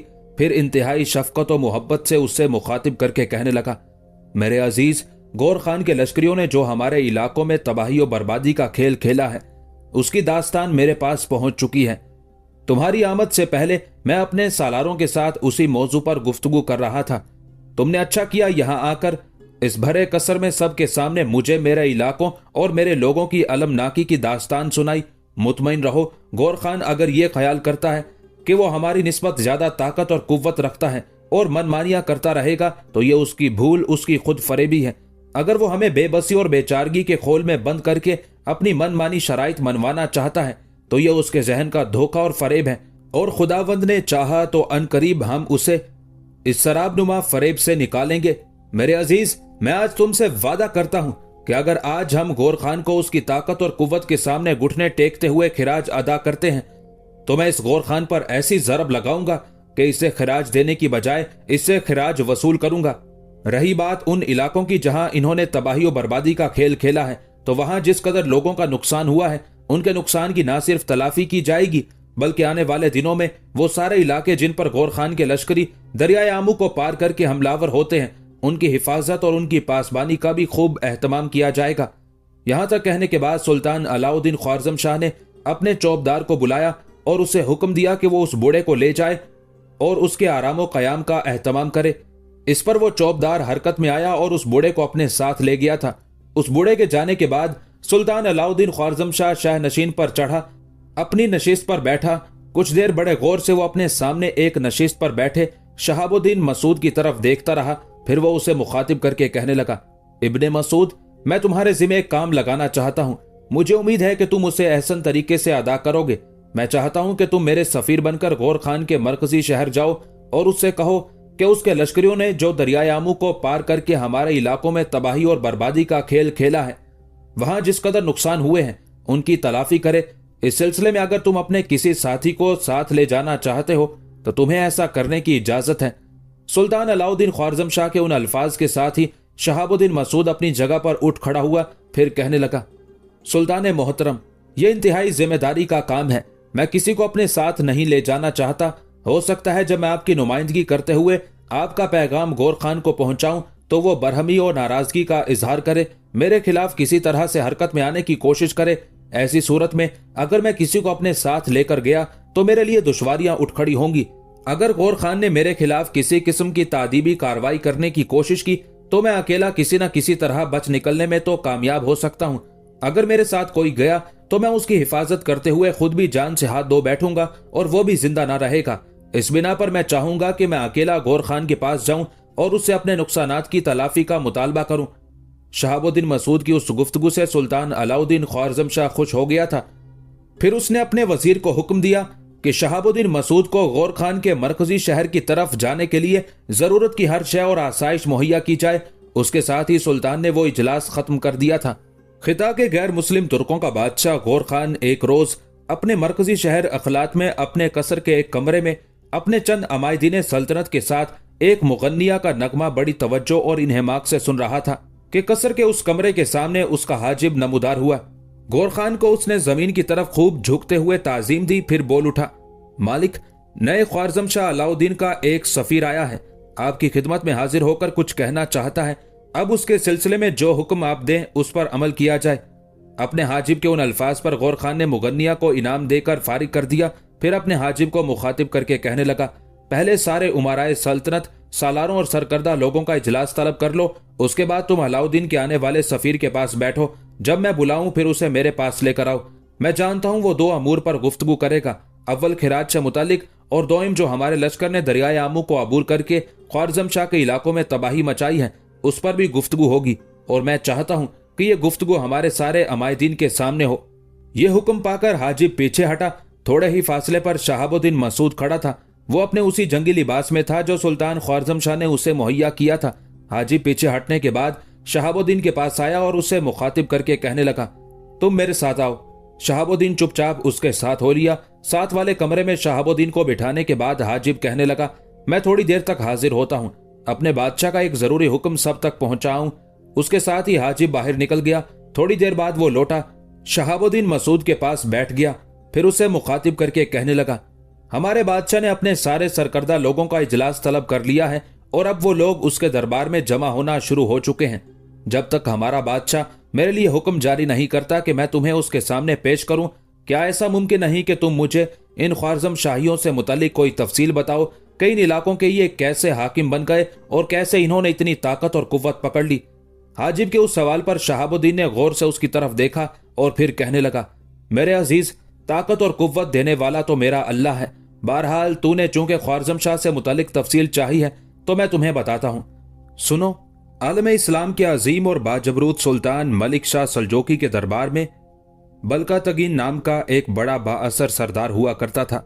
उसने गर्जिस्तान यानी जॉर्जिया के एक तुर्क गुलाम जिसका नाम अनोश्तगीन था खरीदा। यह अनोश्तगीन अपनी खुदादाद सलाहियतों की वजह से चंद ही हफ्तों में लोगों के अंदर हद दर्जे मकबूल हो गया। चुनाचे सुल्तान की तरफ से उसे तशदारी की खिदमत तफवीज हुई। चूंकि उस जमाने में ख्वारज़म का सूबा शाही तशदारी की जागीर शुमार होता था, इसलिए अनोश्तगीन को ख्वारज़म शाह कहने लगे। उस इज्जत अफजाई से पहले अनोश्तगीन सुल्तान मलिक शाह सल्जोकी के लश्कर में मुकद्दम के ओहदे पर भी फाइज रहा था और उसके बाद वो 1000 लश्करियों की कमानदारी भी किया करता था। अनोश्तगीन के तशदार बनने या दूसरे अल्फाज में यूं कह सकते हैं कि उसके ख्वारज़म शाह बनने से पहले उस सूबे का नज़्म नस्क एक शख्स अकिंची बिन कोचकार के सपुर था। जब वो कुछ गद्दारों के हाथों मर्व के मकाम पर कत्ल हो गया तो सुल्तान मलिक शाह सल्जोकी के बेटे बरक्यारोक को उस अफसोसनाक हादसे का इल्म हुआ तो उसने खुरासान के अपने हाकिम दाद बेग हबशी को लिखा कि उस फितने का फौरी इंसदाद किया जाए और सूबे की हुकूमत किसी मौजू आदमी के सपुर्द की जाए। उस वक्त तक दस्तूर अमल ये चला आ रहा था कि ख्वारज़म शाह यानी शाही तशदार खुद तो दरबार में मौजूद रहता था, लेकिन कोई दूसरा मनसबदार बतौर नायब ख्वारज़म जाकर हुकूमत की जिम्मेदारी संभाला करता था। जब बल्कातगीन ने वफात पाई तो मलिक शाह सल्जोकी ने तशदारी का मनसब चूंकि अनोश्तगीन के सपुर्द कर दिया था, लिहाजा अकिंजी बिन कोचकार के गद्दारों के हाथों मारे जाने के बाद दाद बेग हबशी ने सुल्तान बरक्यारोक के हुक्म के मुताबिक उसी अनोश्तगीन के बेटे कुतुबुद्दीन को हिदायत की कि वो फौरन मौके पर जाकर ख्वारज़म की हुकूमत का कारोबार संभाल ले। कुतुबुद्दीन बिन अनोश्तगीन एक साले सलीमुल फितरत नौजवान था। लिहाजा ख्वारज़म पहुंचकर उसने हालात का जायजा लिया। वहां जो मुफसिद थे उन्हें सख्त सजाएं दी और सारे सूबे में उसने बहुत जल्द अमनो अमान बहाल कर दिया। एक मौके पर उस कुतुबुद्दीन बिन अनोशतगीन को ख्वारज़म से बाहर जाने की जरूरत पेश आई तो मरने वाले एकिंची बिन कोचकार के बेटे तुगरल तगीन इकंची को अपने कायम मकाम मुकर्रर कर दिया और हिदायत की कि वो उसकी गैर मौजूदगी में हालात पर कड़ी निगाह रखे ताकि फितना पर्दाजों को शरारत करने का मौका न मिल सके। लेकिन ये तुगरल तगीन खुद को अपने मरने वाले बाप का जायज वारिस समझता था, इसलिए उसने उस मौके से फायदा उठाने की ठान ली और अपने कुछ साथियों के जरिए हमसाया रियासतों के तुर्क सरदारों को इशारा किया कि वो हमलावर होकर ख्वारज़म पर कब्जा कर लें।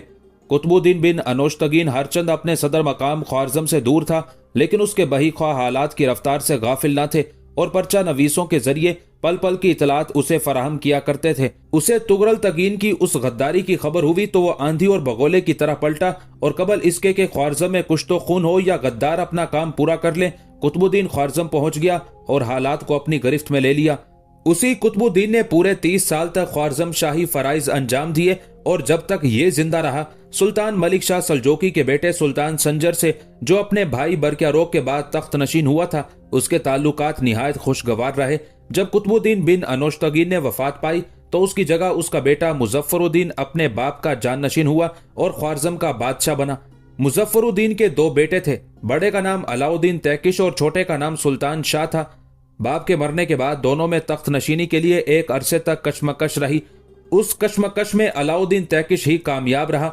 उसी अलाउद्दीन के बाद उसका बेटा कुतुबुद्दीन अलाउद्दीन ख्वारज़म शाह के नाम से सुल्तान बना है और उसी ने मुझे सफीर बनाकर, यहां तक कहते कहते शहाबुद्दीन मसूद को रुक जाना पड़ा, इसलिए कि उस मौके पर उसके कमरे के दरवाजे पर एक मुसल्ला जवान नमूदार हुआ और खिदा के बादशाह गौर खान के हाजिब को मुखातिब करके कहने लगा, अलाउद्दीन ख्वारज़म शाह का जो सफीर आया है उसे बादशाह ने तलब किया है। उन अल्फाज के साथ ही गौर खान का हाजिब खड़ा हुआ। शहाबुद्दीन मसूद भी खड़ा हो गया।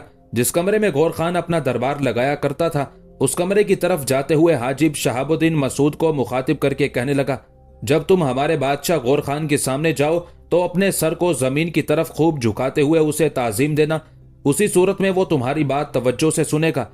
अगर तुम ऐसा नहीं करोगे तो वो खफा होगा और उसकी नाराजगी तुम्हारे लिए खतरात और अंदेशों का बायस भी बन सकती है। हाजिब के उन अल्फाज का शहाबुद्दीन मसूद ने कोई जवाब न दिया, ताहम उसके चेहरे पर थोड़ी सी मुस्कुराहट नमूदार हुई थी।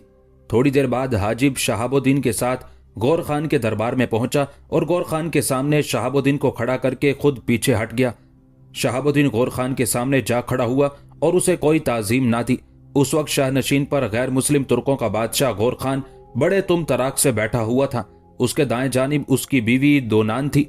दोनान के बाद गौर खान का दामाद फूना बैठा हुआ था। फूना के साथ गौर खान की बड़ी बेटी और फूना की बीवी जायसी थी।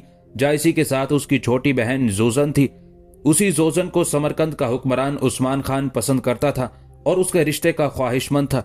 जोजन के साथ गौर खान की सबसे छोटी बेटी कैरिश बैठी हुई थी। गौर खान के दरबार का जायजा लेते हुए लम्हा भर के लिए शहाबुद्दीन की निगाहें उसकी छोटी बेटी कैरिश पर जमी थी। उसका संदली पैकर चमकते गुलाबी रेशम जैसा दिखाई दे रहा था। कैरिश पर एक निगाह डालने के बाद शहाबुद्दीन गौर खान की तरफ देखने लगा था। गौर खान के बाएं जानिब उसके लश्करों का सिपे सालारे आला तानिकू, उसके बाद उसकी छोटी बेटी कैरिश का मंगेतर बेदू खान और उसके बाद बहुत से सालार वहां बैठे हुए थे। हर कोई अपने मनसब अपने मर्तबे के मुताबिक नशिस्त संभाले हुए था। एक और कतार में गौर खान की सल्तनत के बुजुर्ग उमरा और रोसा भी बैठे हुए थे। उस मौके पर गौर खान थोड़ी देर तक बड़े गौर से शहाबुद्दीन की तरफ देखता रहा, फिर इंतहाई गजबनाकी में उसे मुखातिब करके कहने लगा, मेरे हाजिब ने तुम्हें दरबार में भेजते वक्त यकीनन बताया होगा कि तुर्कों के बादशाह गौर खान को किस तरह ताजीम दी जाती है। क्या तुम मेरे हाजिब के अल्फाज भूल गए हो या वैसे ही तभी तौर पर सरकश और जिंदगी से बेजार हो? उस मौके पर शहाबुद्दीन की छाती तन गई। फिर गौर खान की आंखों में आंखें डालते हुए वो कहने लगा, ऐ बादशाह, मैं ना सरकश हूं ना जिंदगी से बेजार। मैं अपने सुल्तान अलाउद्दीन ख्वारज़म शाह का सफीर हूं और सफारत का काम सर अंजाम देने के लिए आया हूं। तुम्हें सजदा करने हाजिर नहीं हुआ। ऐ बादशाह, हाजिब ने मुझे सजदा के अंदाज में तुम्हारे सामने जमीन की तरफ झुकने के लिए कहा था, लेकिन मैंने ऐसा नहीं किया क्योंकि हमारे यहाँ खुदा के अलावा किसी और चीज और शख्स के सामने सजदा करने वाला शख्स मजहब की हदूद से निकल जाता है। ताजीम की खातिर भी सजदा करना जायज नहीं है। यहाँ तक कहने के बाद शहाबुद्दीन जब रुका तो बड़े कड़वे लहजे में उसे मुखातिब करते हुए गौर खान कहने लगा, मुझे तुम्हारी मुकद्दस किताब से मुतालिक बताया गया है कि उसमें फरिश्तों ने आदम अलैहिस्सलाम को सजदा किया था और यूसुफ अलैहिस्सलाम के भाइयों ने उसे सजदा किया था। फिर तुम लोगों को ऐसा करने से क्यों गुरेज है?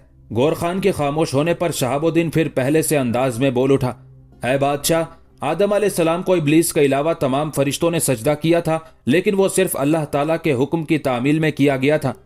इसलिए वो सजदा आदम अलैहिस्सलाम के लिए नहीं, खुदावंदे कुद्दूस ही के लिए था। जहां तक अल्लाह के पैगंबर यूसुफ अलैहिस्सलाम का ताल्लुक है, तो बिरादरान यूसुफ अलैहिस्सलाम ने जो सजदा किया था वो भी यूसुफ अलैहिस्सलाम के आगे नहीं बल्कि खुदा के आगे उस काम के शुक्रिया के तौर पर किया गया था जो यूसुफ अलैहिस्सलाम ने उनकी बहुत बड़ी खता को माफ कर दिया था। सोया बादशाह, मेरे दीन में चूंकि सिवाय अल्लाह के किसी को सजदा जायज नहीं है और अल्लाह के सिवा किसी दूसरे को सजदा करने वाला दीन से खारिज हो जाता है, लिहाजा मैंने तुम्हें सजदा नहीं किया। गौर खान कुछ देर खामोश रहकर सोचता रहा, फिर दोबारा उसने शहाबुद्दीन को मुखातिब किया, अच्छा, पहले वो पैगाम कहो जो तुम अपने हुक्मरान अलाउद्दीन ख्वारज़म शाह की तरफ से लाए हो। शहाबुद्दीन ने गला साफ किया। उसके बाद वो दोबारा गौर खान की तरफ देखते हुए कहने लगा था, ऐ बादशाह, चंद हफ्ते पेशतर तुम्हारे एक लश्कर ने दरियाए आमू को पार करके हमारी सरजमीनों में तबाही और बर्बादी का खेल खेला था। बहुत से लोगों को कत्ल किया, वसी इलाकों के अंदर लूट मार का बाजार गर्म किया, निहत्ते लोगों को तहे तैग किया, मस्जिदों को गिराया, मकतबों को बर्बाद किया। ऐसा उन लोगों ने इसलिए किया कि वहां उनकी कोई मुजाहमत करने वाला ना था, इसलिए वो दंदनाते फिरे। अगर उस मौके पर हमारा कोई लश्कर वहां मौजूद होता तो यकीनन उन्हें ऐसा ना करने दिया जाता। अब मेरे सुल्तान अलाउद्दीन ख्वारज़म शाह ने मुझे पैगाम देकर तुम्हारी तरफ रवाना किया है कि तुम्हारा जो लश्कर दरियाए आमू को पार करके हमारे इलाकों पर हमलावर हुआ और वहां जो उसने कत्लेआम किया और तबाही और बर्बादी फैलाई, उसका हर्जाना अदा किया जाए, ताकि उन इलाकों में जो लोग मुतासिर हुए हैं उनकी आबादकारी का सामान किया जाए। जो मस्जिदें और मकतब गिराए गए हैं उन्हें असर नो तामीर किया जाए। फिलहाल मैं तुम्हारे पास यही पैगाम लेकर आया हूं।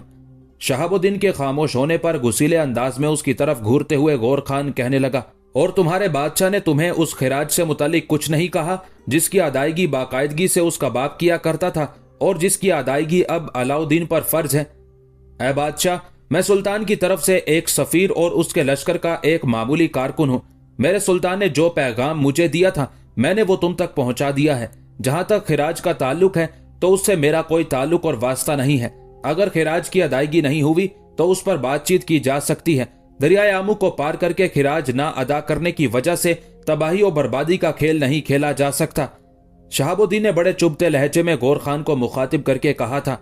गौर खान भूखे भेड़िए की तरह भड़क उठा, बुरी तरह गुर्राया, जिस नुकसान की तुम तलाफी का जिक्र कर रहे हो, अगर हम उसकी तलाफी ना करें और एक बार फिर तुम्हारे इलाकों पर चढ़ दौड़े तो क्या तुम लोगों में ताकत और कुव्वत है कि हमारी राह रोक सको, या मेरा कोई सालार अपना लश्कर लेकर तुम्हारी सरजमीनों में दाखिल हो तो उसे बजोर निकाल सको? गौर खान के उन अल्फाज पर शहाबुद्दीन मसूद की आंखों में गुस्सीली सुर्खी उतर आई।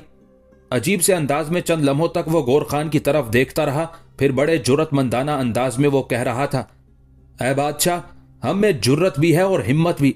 अगर आइंदा आपका कोई लश्कर दरियाए आमू के उस पार गया और उसने तबाही और बर्बादी का खेल खेलने की कोशिश की तो मैं आपको यकीन दिलाता हूं कि आपका वो लश्कर सही सलामत वापिस आपके मरकजी शहर अखलात तक ना पहुंचेगा, बशर्ते कि मैं यहां से वापिस जाने के बाद अपने मरकजी शहर पहुंच जाऊं और मुझे चंद दिन तैयारी का मौका मिल जाए।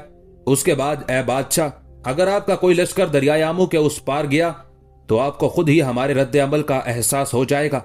शहाबुद्दीन की उस गुफ्तगू के जवाब में गौर खान कुछ कहना चाहता था कि भड़कते शोले की तरह उसका सालार और उसकी हसीनो जमील बेटी कैरिश का मंगेतर बेदू खान अपनी जगह पर उठ खड़ा हुआ और शहाबुद्दीन मसूद को मुखातिब करते हुए वो धाड़ती हुई आवाज में बुरी तरह गुर्राया, तुम्हारी ये मजाल के हमारे बादशाह से इस तर्ज में गुफ्तगू करो? तुम कहते हो कि बशर्ते कि तुम्हें तुम्हारे मरकजी शहर जाकर कुछ तैयारी का मौका मिल जाए, अगर तुम यहां से वापिस जिंदा सलामत जा ही ना सके तब क्या होगा? जवाब में शहाबुद्दीन ने अपना रुख फेरा, बेदू खान की तरफ देखा, फिर खोलते लहजे में उसे मुखातिब किया, ऐ नौजवान, पहले अपना नाम कह, फिर मैं तेरे इस सवाल का जवाब देता हूं। बेदू खान भड़कती हुई आग की तरह बोल उठा, मेरा नाम बेदू खान है, अपने बादशाह के सालारों में से एक हूं।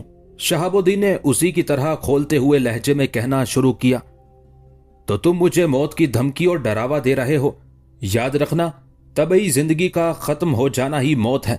मेरा दीन कहता है कि मौत के बाद ही एक नई जिंदगी का आगाज होता है, जिसमें दुख या सुख का इन्हसार दुनिया के अंदर गुजरी हुई जिंदगी पर होता है। अगर दुनिया के अंदर नेकी और रास्ती और पाकीज़गी की जिंदगी गुजरी हो तो आखिरत की जिंदगी भी पाकीज़ा और फरहत बख्श होगी, और यहाँ गुनाह और जुल्म की जिंदगी गुजारी होगी तो वहां दुख ही दुख होंगे और चैन ना मिलेगा। बेदुखान, ये मौजूदा जिंदगी तो महदूद है जिसके खत्म करने की तुम मुझे धमकी देते हो, मगर मौत के बाद शुरू होने वाली जिंदगी गैर महदूद है। बेदुखान, मौत का वक्त मेरे खुदावंदे कुद्दूस की तरफ से मुकर्रर है और ये अटल है। मौत से फरार नहीं, उसे कोई टाल नहीं सकता। जब मौत का वक्त आता है तो उसमें एक लम्हे की कमी बेशी नहीं की जा सकती। बेदुखान, हर जी रूह के लिए मौत है और मौत का वक्त किसी को पहले से मालूम नहीं होता, और ना ही ये मालूम होता है कि मौत किस सरजमीन में किस हालत में वाक़े होगी। ताहम हम मुसलमानों का ये ईमान है कि बेहतरीन मौत वही शुमार होती है जो खुदा की राह में जिद्दोजहद करते हुए वाक़े हो। बल्कि मुसलमानों का तो ये ईमान है कि खुदा की राह में मरने वाले कभी मरते ही नहीं, वो जिंदा रहते हैं। जिंदगी के अंदर अच्छे बुरे जो भी काम किए जाते हैं उनका अच्छा या बुरा फल जिस रोज इंसान को मिलेगा, हमारे यहाँ उसे कयामत कहकर पुकारा जाता है। यहाँ तक कहने के बाद दम लेने के लिए शहाबुद्दीन रुका था और फिर पहले की निस्बत ज्यादा होलनाक लहजे में बेदू खान को मुखातिब करते हुए बोल उठा था। बेदू खान, तू अपने बादशाह के सालारों में से एक है और तुझे बादशाह का सालार होने पर बड़ा फख्र और घमंड होगा।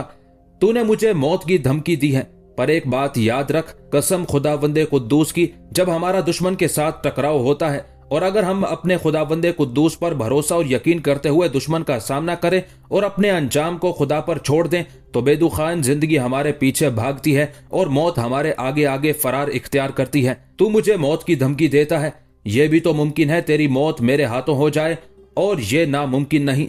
शहाबुद्दीन की उस गुफ्तगू से बेदू खान ताव खा गया था। एक झटके के साथ उसने अपनी तलवार बेनयाम की, उसे अपने सामने लहराया, फिर धमकी आमेज अंदाज में कहने लगा, तू मुझे मौत की धमकी देता है? मैं तुझे उस वक्त तक इस कमरे से निकलने नहीं दूंगा जब तक तू हमारे बादशाह के सामने सजदे के अंदाज में ताजीम अदा नहीं करता। अब तक जो तूने गुफ्तगू की है वो हम सब सालारों के लिए नाकाबिले बर्दाश्त है, और मैं अपने साथी सालारों से मशवरा करने के बाद ही तुम्हारे साथ गुफ्तगू करने के लिए खड़ा हुआ हूं। बेदू खान की उस गुफ्तगू से शहाबुद्दीन मजीद बरहम और बराफरोख्ता हो गया था।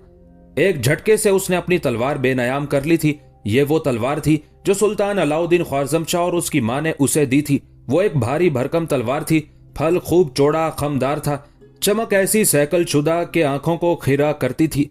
फिर शहाबुद्दीन ने अपनी तलवार को अपने सामने लहराया और बेदू खान को मुखातिब करके कहने लगा, बेदू खान, तुमने तलवार बेनयाम करके मुझ पर मौत की तरह वारिद होने का ऐलान किया है।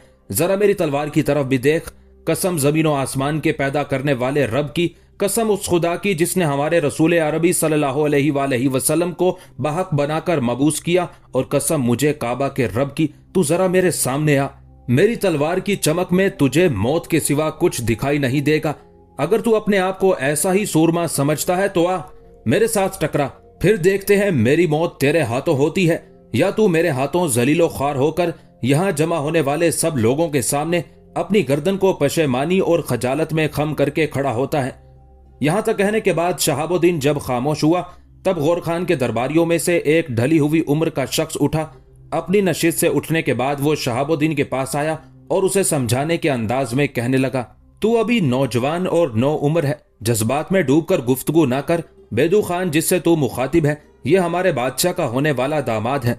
बादशाह की वो छोटी बेटी जो अपनी माँ, बड़ी बहन और बहनोई के दाएं जानिब बैठी हुई है, उसका नाम कैरिश है। ये बेदू इसी का मंगेतर है। लिहाजा दरबार में जिस अंदाज में तू इससे गुफ्तगू कर रहा है ऐसी गुफ्तगू ना कर, इसलिए कि गौर खान तेरे लिए कोई नामुनासिब फैसला भी दे सकता है। इस मौके पर मैं तुम्हें मशवरा दूंगा कि चुपचाप अपनी तलवार नयाम में कर लो। तुम्हारे ऐसा करने से शायद बेदू खान भी ठंडा हो जाए और वो भी अपनी तलवार को नयाम में ले जाए और मामला यहीं पर रफा दफा हो जाए। ये भी सुन के बेदू खान हमारे बादशाह का भतीजा भी है। ये कहने के बाद वो बूढ़ा पलटा और जिस नशिस्त से उठा था उसी पर दोबारा जाकर बैठ गया। शहाबुद्दीन किसी रद्द अमल का इजहार करना ही चाहता था कि बेदू खान गौर खान को मुखातिब करके कहने लगा, मुझे इजाजत दी जाए कि मैं भरे दरबार में अलाउद्दीन ख्वारज़म शाह के इस सफीर के तमर्रुद को साफ और इसकी कजरवी को सीधा और इसके घमंड को उस्तवार करके रख दूं। मैं इस पर साबित करना चाहता हूं कि आने वाले दिनों में अगर हमारा कोई और लश्कर दरियाए आमू के उस पार कार्रवाई करता है तो ये लोग उस लश्कर की राह नहीं रोक पाएंगे। इस नौजवान को यह भी बता दिया जाए कि दरियाए आमू को पार करके इनके इलाकों में हमारे जिस लश्कर ने तबाही और बर्बादी का खेल खेला था, मस्जिदें गिराई थी, मकतब वैरान किए थे, उस लश्कर की कमानदारी मैं कर रहा था। जरा इस भरे दरबार में मुझे इससे तैगजनी का मुकाबला करने की इजाजत दी जाए। बेदू खान के उन अल्फाज पर खिता के तुर्कों का सुल्तान गौर खान मुस्कुराया, तौसीफी अंदाज में बेदू खान की तरफ देखा। उसके बाद शहाबुद्दीन मसूद की तरफ देखते हुए उसे मुखातिब किया। जो कुछ बेदू खान ने मुझसे मुतालबा किया है तुमने भी सुना है, क्या तुम इससे तैगजनी का मुकाबला करने के लिए तैयार हो? शहाबुद्दीन के चेहरे पर तबस्सुम नमूदार हुआ, फिर गौर खान को मुखातिब करके कहने लगा, यह शख्स मुझे शक्ल से ही कोई अच्छा तैगजन नहीं लगता। अगर आपने मेरा तैगजनी का मुकाबला किसी से कराना ही है तो फिर आपकी ममलुकत का जो सबसे अच्छा, बेहतरीन और नायाब और बेनजीर किस्म का तैगजन है उसे मेरे मुकाबले पर लाइए, ताकि मुझे भी एहसास हो कि मेरे साथ तैगजनी का मुकाबला करने के लिए कोई शख्स उतरा है जो मेरे लिए नुकसान का बाइस भी बन सकता है। यहां तक कहने के बाद शहाबुद्दीन जब रुका तो गौर खान की छोटी और हसीन बेटी कैरिश बरहमी का इजहार करते हुए बोली, बेदू खान हमारी ममलुकत के चंद उम्दा तरीन तैगजनों में से एक है। ऐसी गुफ्तगू करके तुम इसकी तौहीन कर रहे हो। कैरिश जब खामोश हुई तब मुस्कुराते हुए शहाबुद्दीन कहने लगा, मुझे बताया गया है कि तुम गौर खान की बेटी हो और इस बेदू खान की मंगेतर भी हो। अगर तुम कहती हो कि यह अच्छा तैगजन है तो मैं इसके साथ मुकाबला करने के लिए तैयार हूं। शहाबुद्दीन के उन अल्फाज पर बेदू खान भी खुश हो गया था, जबकि गौर खान के चेहरे पर भी बड़ा सकून था। दरबार में उस वक्त जिस कदर लोग बैठे हुए थे वो सब भी जुस्तजू भरे अंदाज में शहाबुद्दीन की तरफ देखने लगे थे।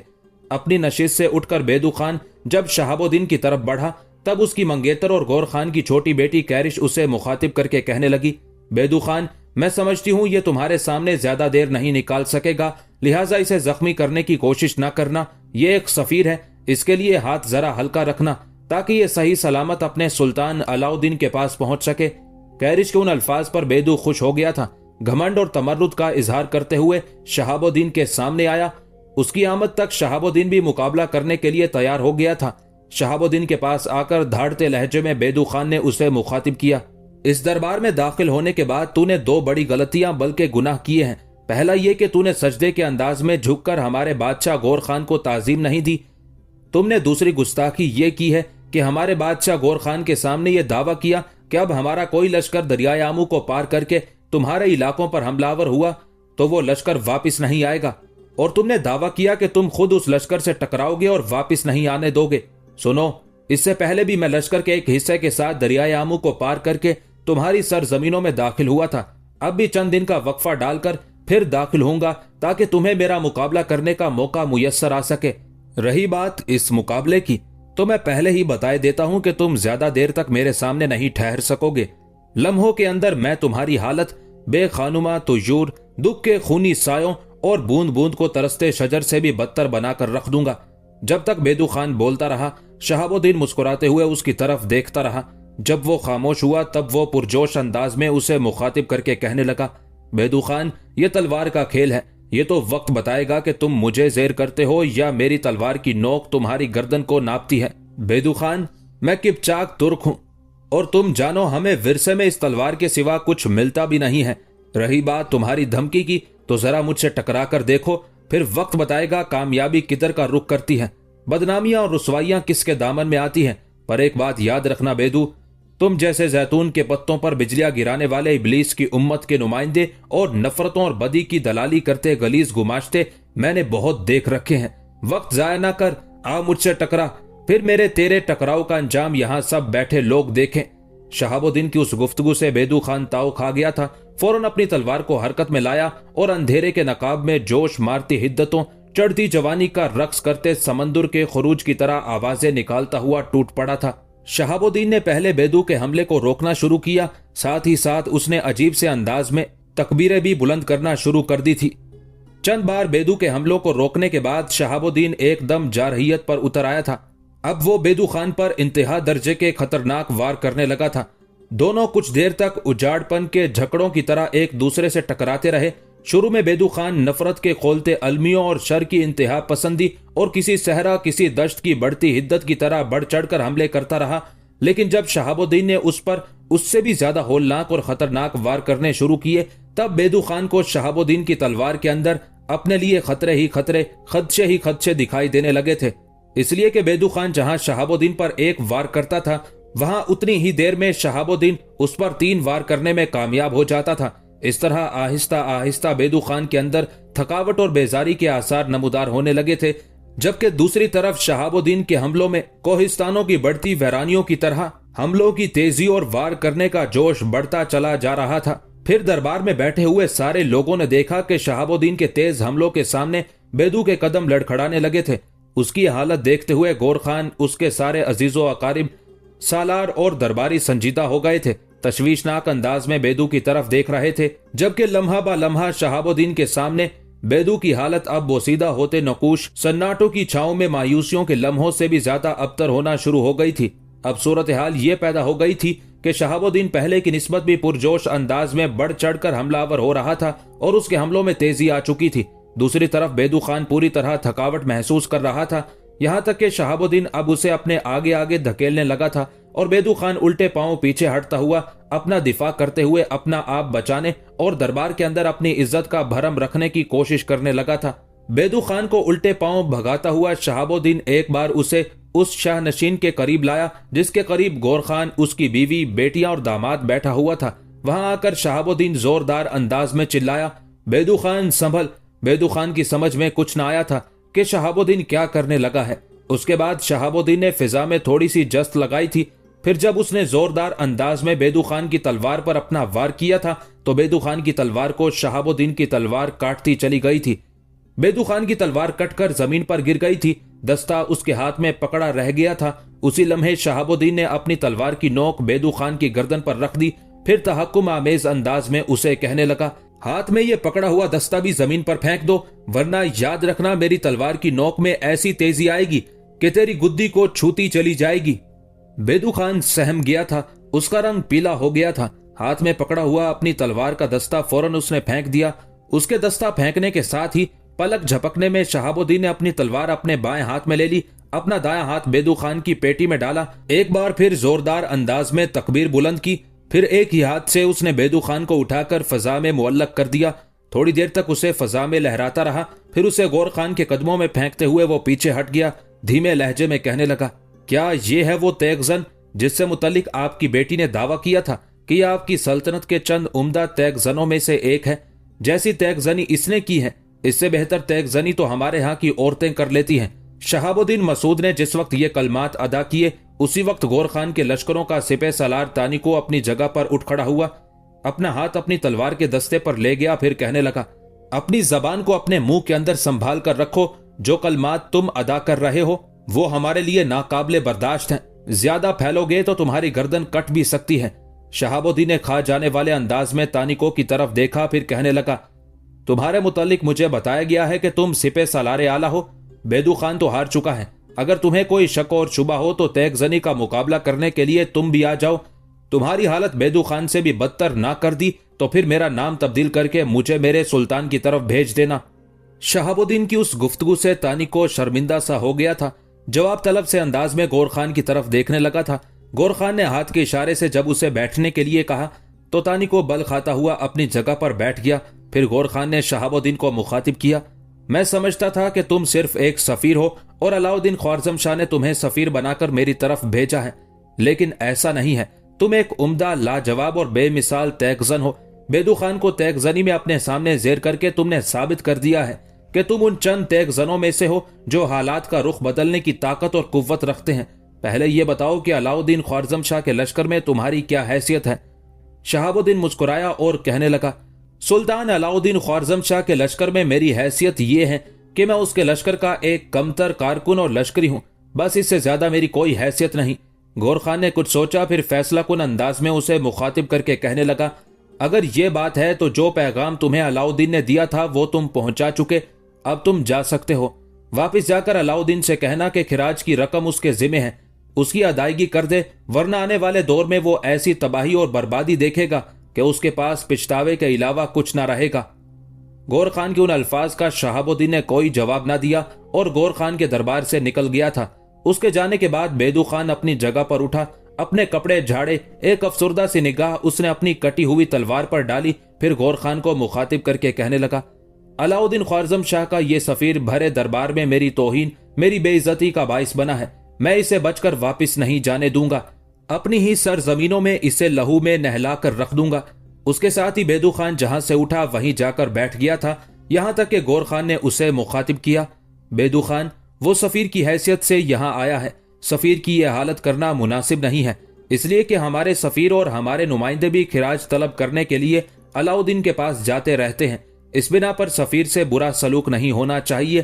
तहम तुम उससे इंतकाम लेना ही चाहते हो तो फिर अपने कुछ आजमूदाकार लश्करियों को उससे आगे आगे रवाना कर दो, जो दरियाए आमू के पुल के करीब उसकी राह रोकें, उस पर हमलावर होकर उसे जख्मी करें और उसे जख्मी करने के बाद उसके घोड़े को मार भगाकर पुल के पार कर दें और उसको इतना जख्मी करें कि अपने इलाकों में दाखिल होने के बाद कुछ दूर तक ये सफर करने के काबिल रहे, उसके बाद अपनी जान से हार बैठे।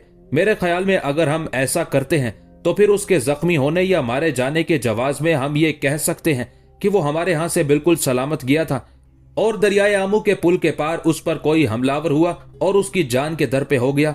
इसमें हम या हमारा कोई लश्करी मुलव्विस नहीं है।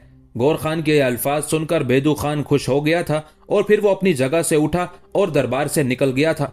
उसके जाने के बाद हसीन और खूबसूरत कैरिश की बड़ी बहन और गौर खान की मंजली बेटी बड़े गौर से गौर खान की तरफ देखते हुए एहतजाज भरे अंदाज में बोल उठी, वालिद मोहतरम, अक्सर व बेशतर मौके पर मैंने देखा कि आपने हमेशा अच्छे तैगजनों की कदरदानी की, जुर्रतमंदी और बहादुरी का मुजाहिरा करने वालों को खूब नवाजा, लेकिन आज आपका रवैया देखते हुए मुझे बेहद दुख और सदमा हुआ था।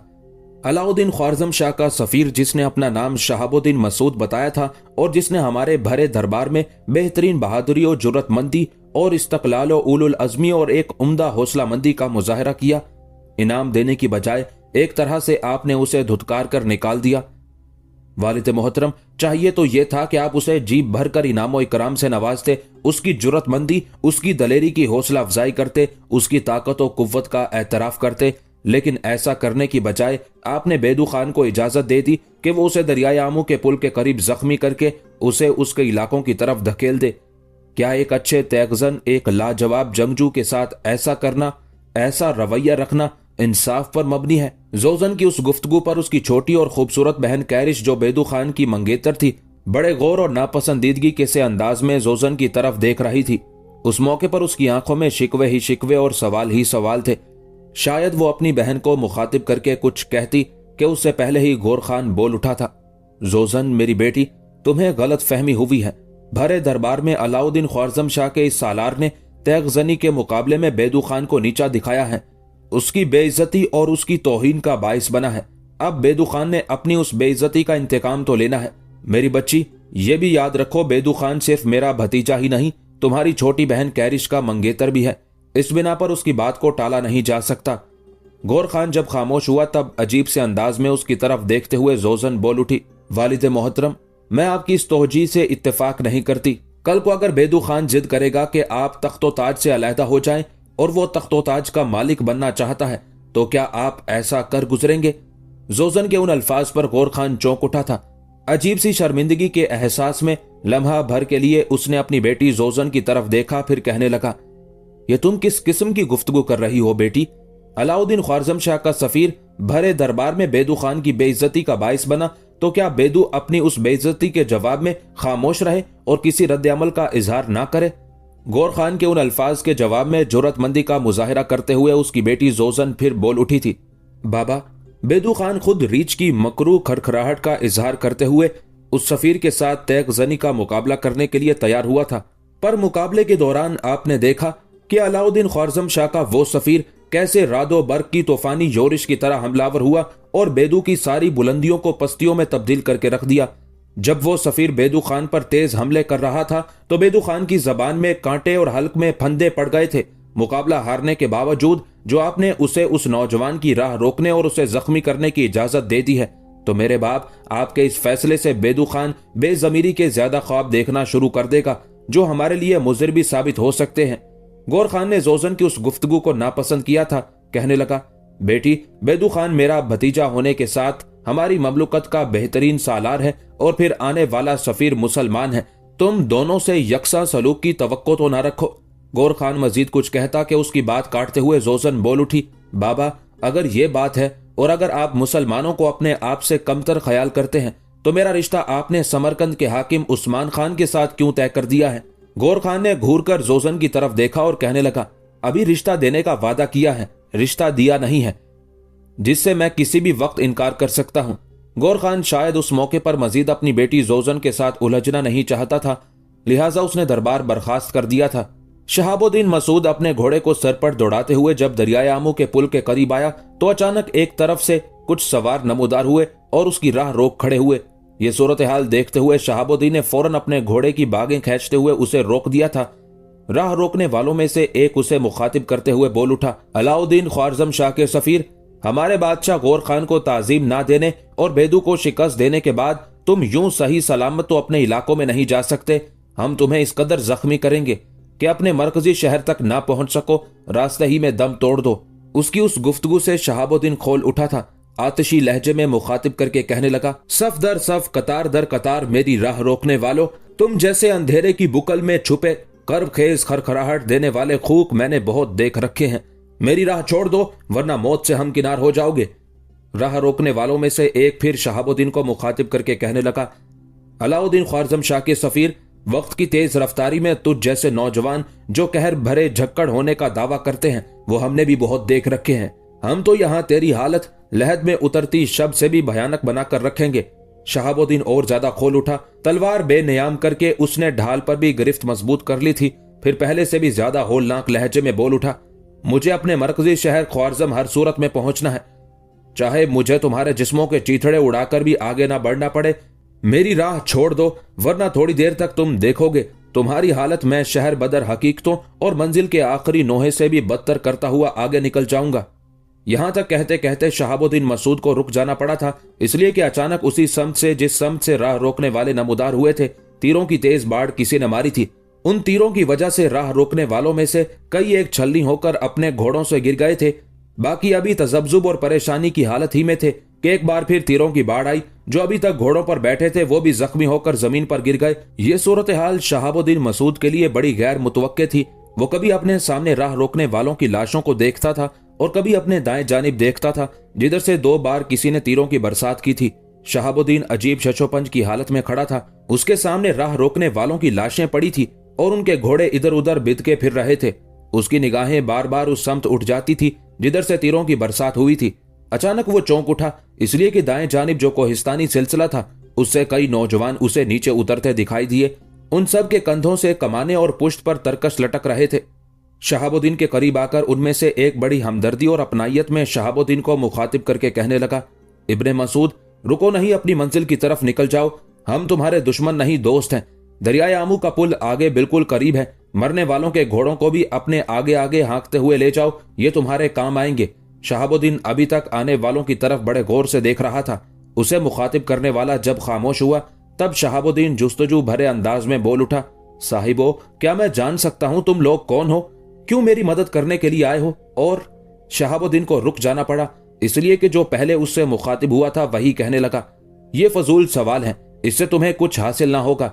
बस यूं जानो, हमें किसी ने तुम्हारी मदद के लिए भेजा है और जिसने हमें भेजा है वो एक इंतहाई मोतबर और मुअज़्ज़ज़ हस्ती है। उसकी गुफ्तगू ने शहाबुद्दीन को मजीद जुस्तजू में डाल दिया था, लिहाजा बड़ी नरमी से उसे मुखातिब करके कहने लगा, मेरे अजीज मेहरबानों, क्या मैं अपने उस मोहसिन और अपने उस मुरब्बी का नाम जान सकता हूं जिसने तुम्हें मेरी मदद के लिए रवाना किया है?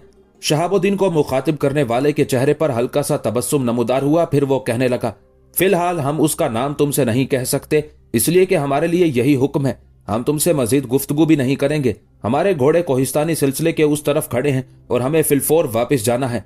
इनकी लाशें यहीं पड़ी रहेंगी ताकि गौर खान के भतीजे बेदू खान को खबर हो जाए कि तुम्हारी राह रोकने के लिए उसने जिन नौजवानों को भेजा था उनका खात्मा कर दिया गया है।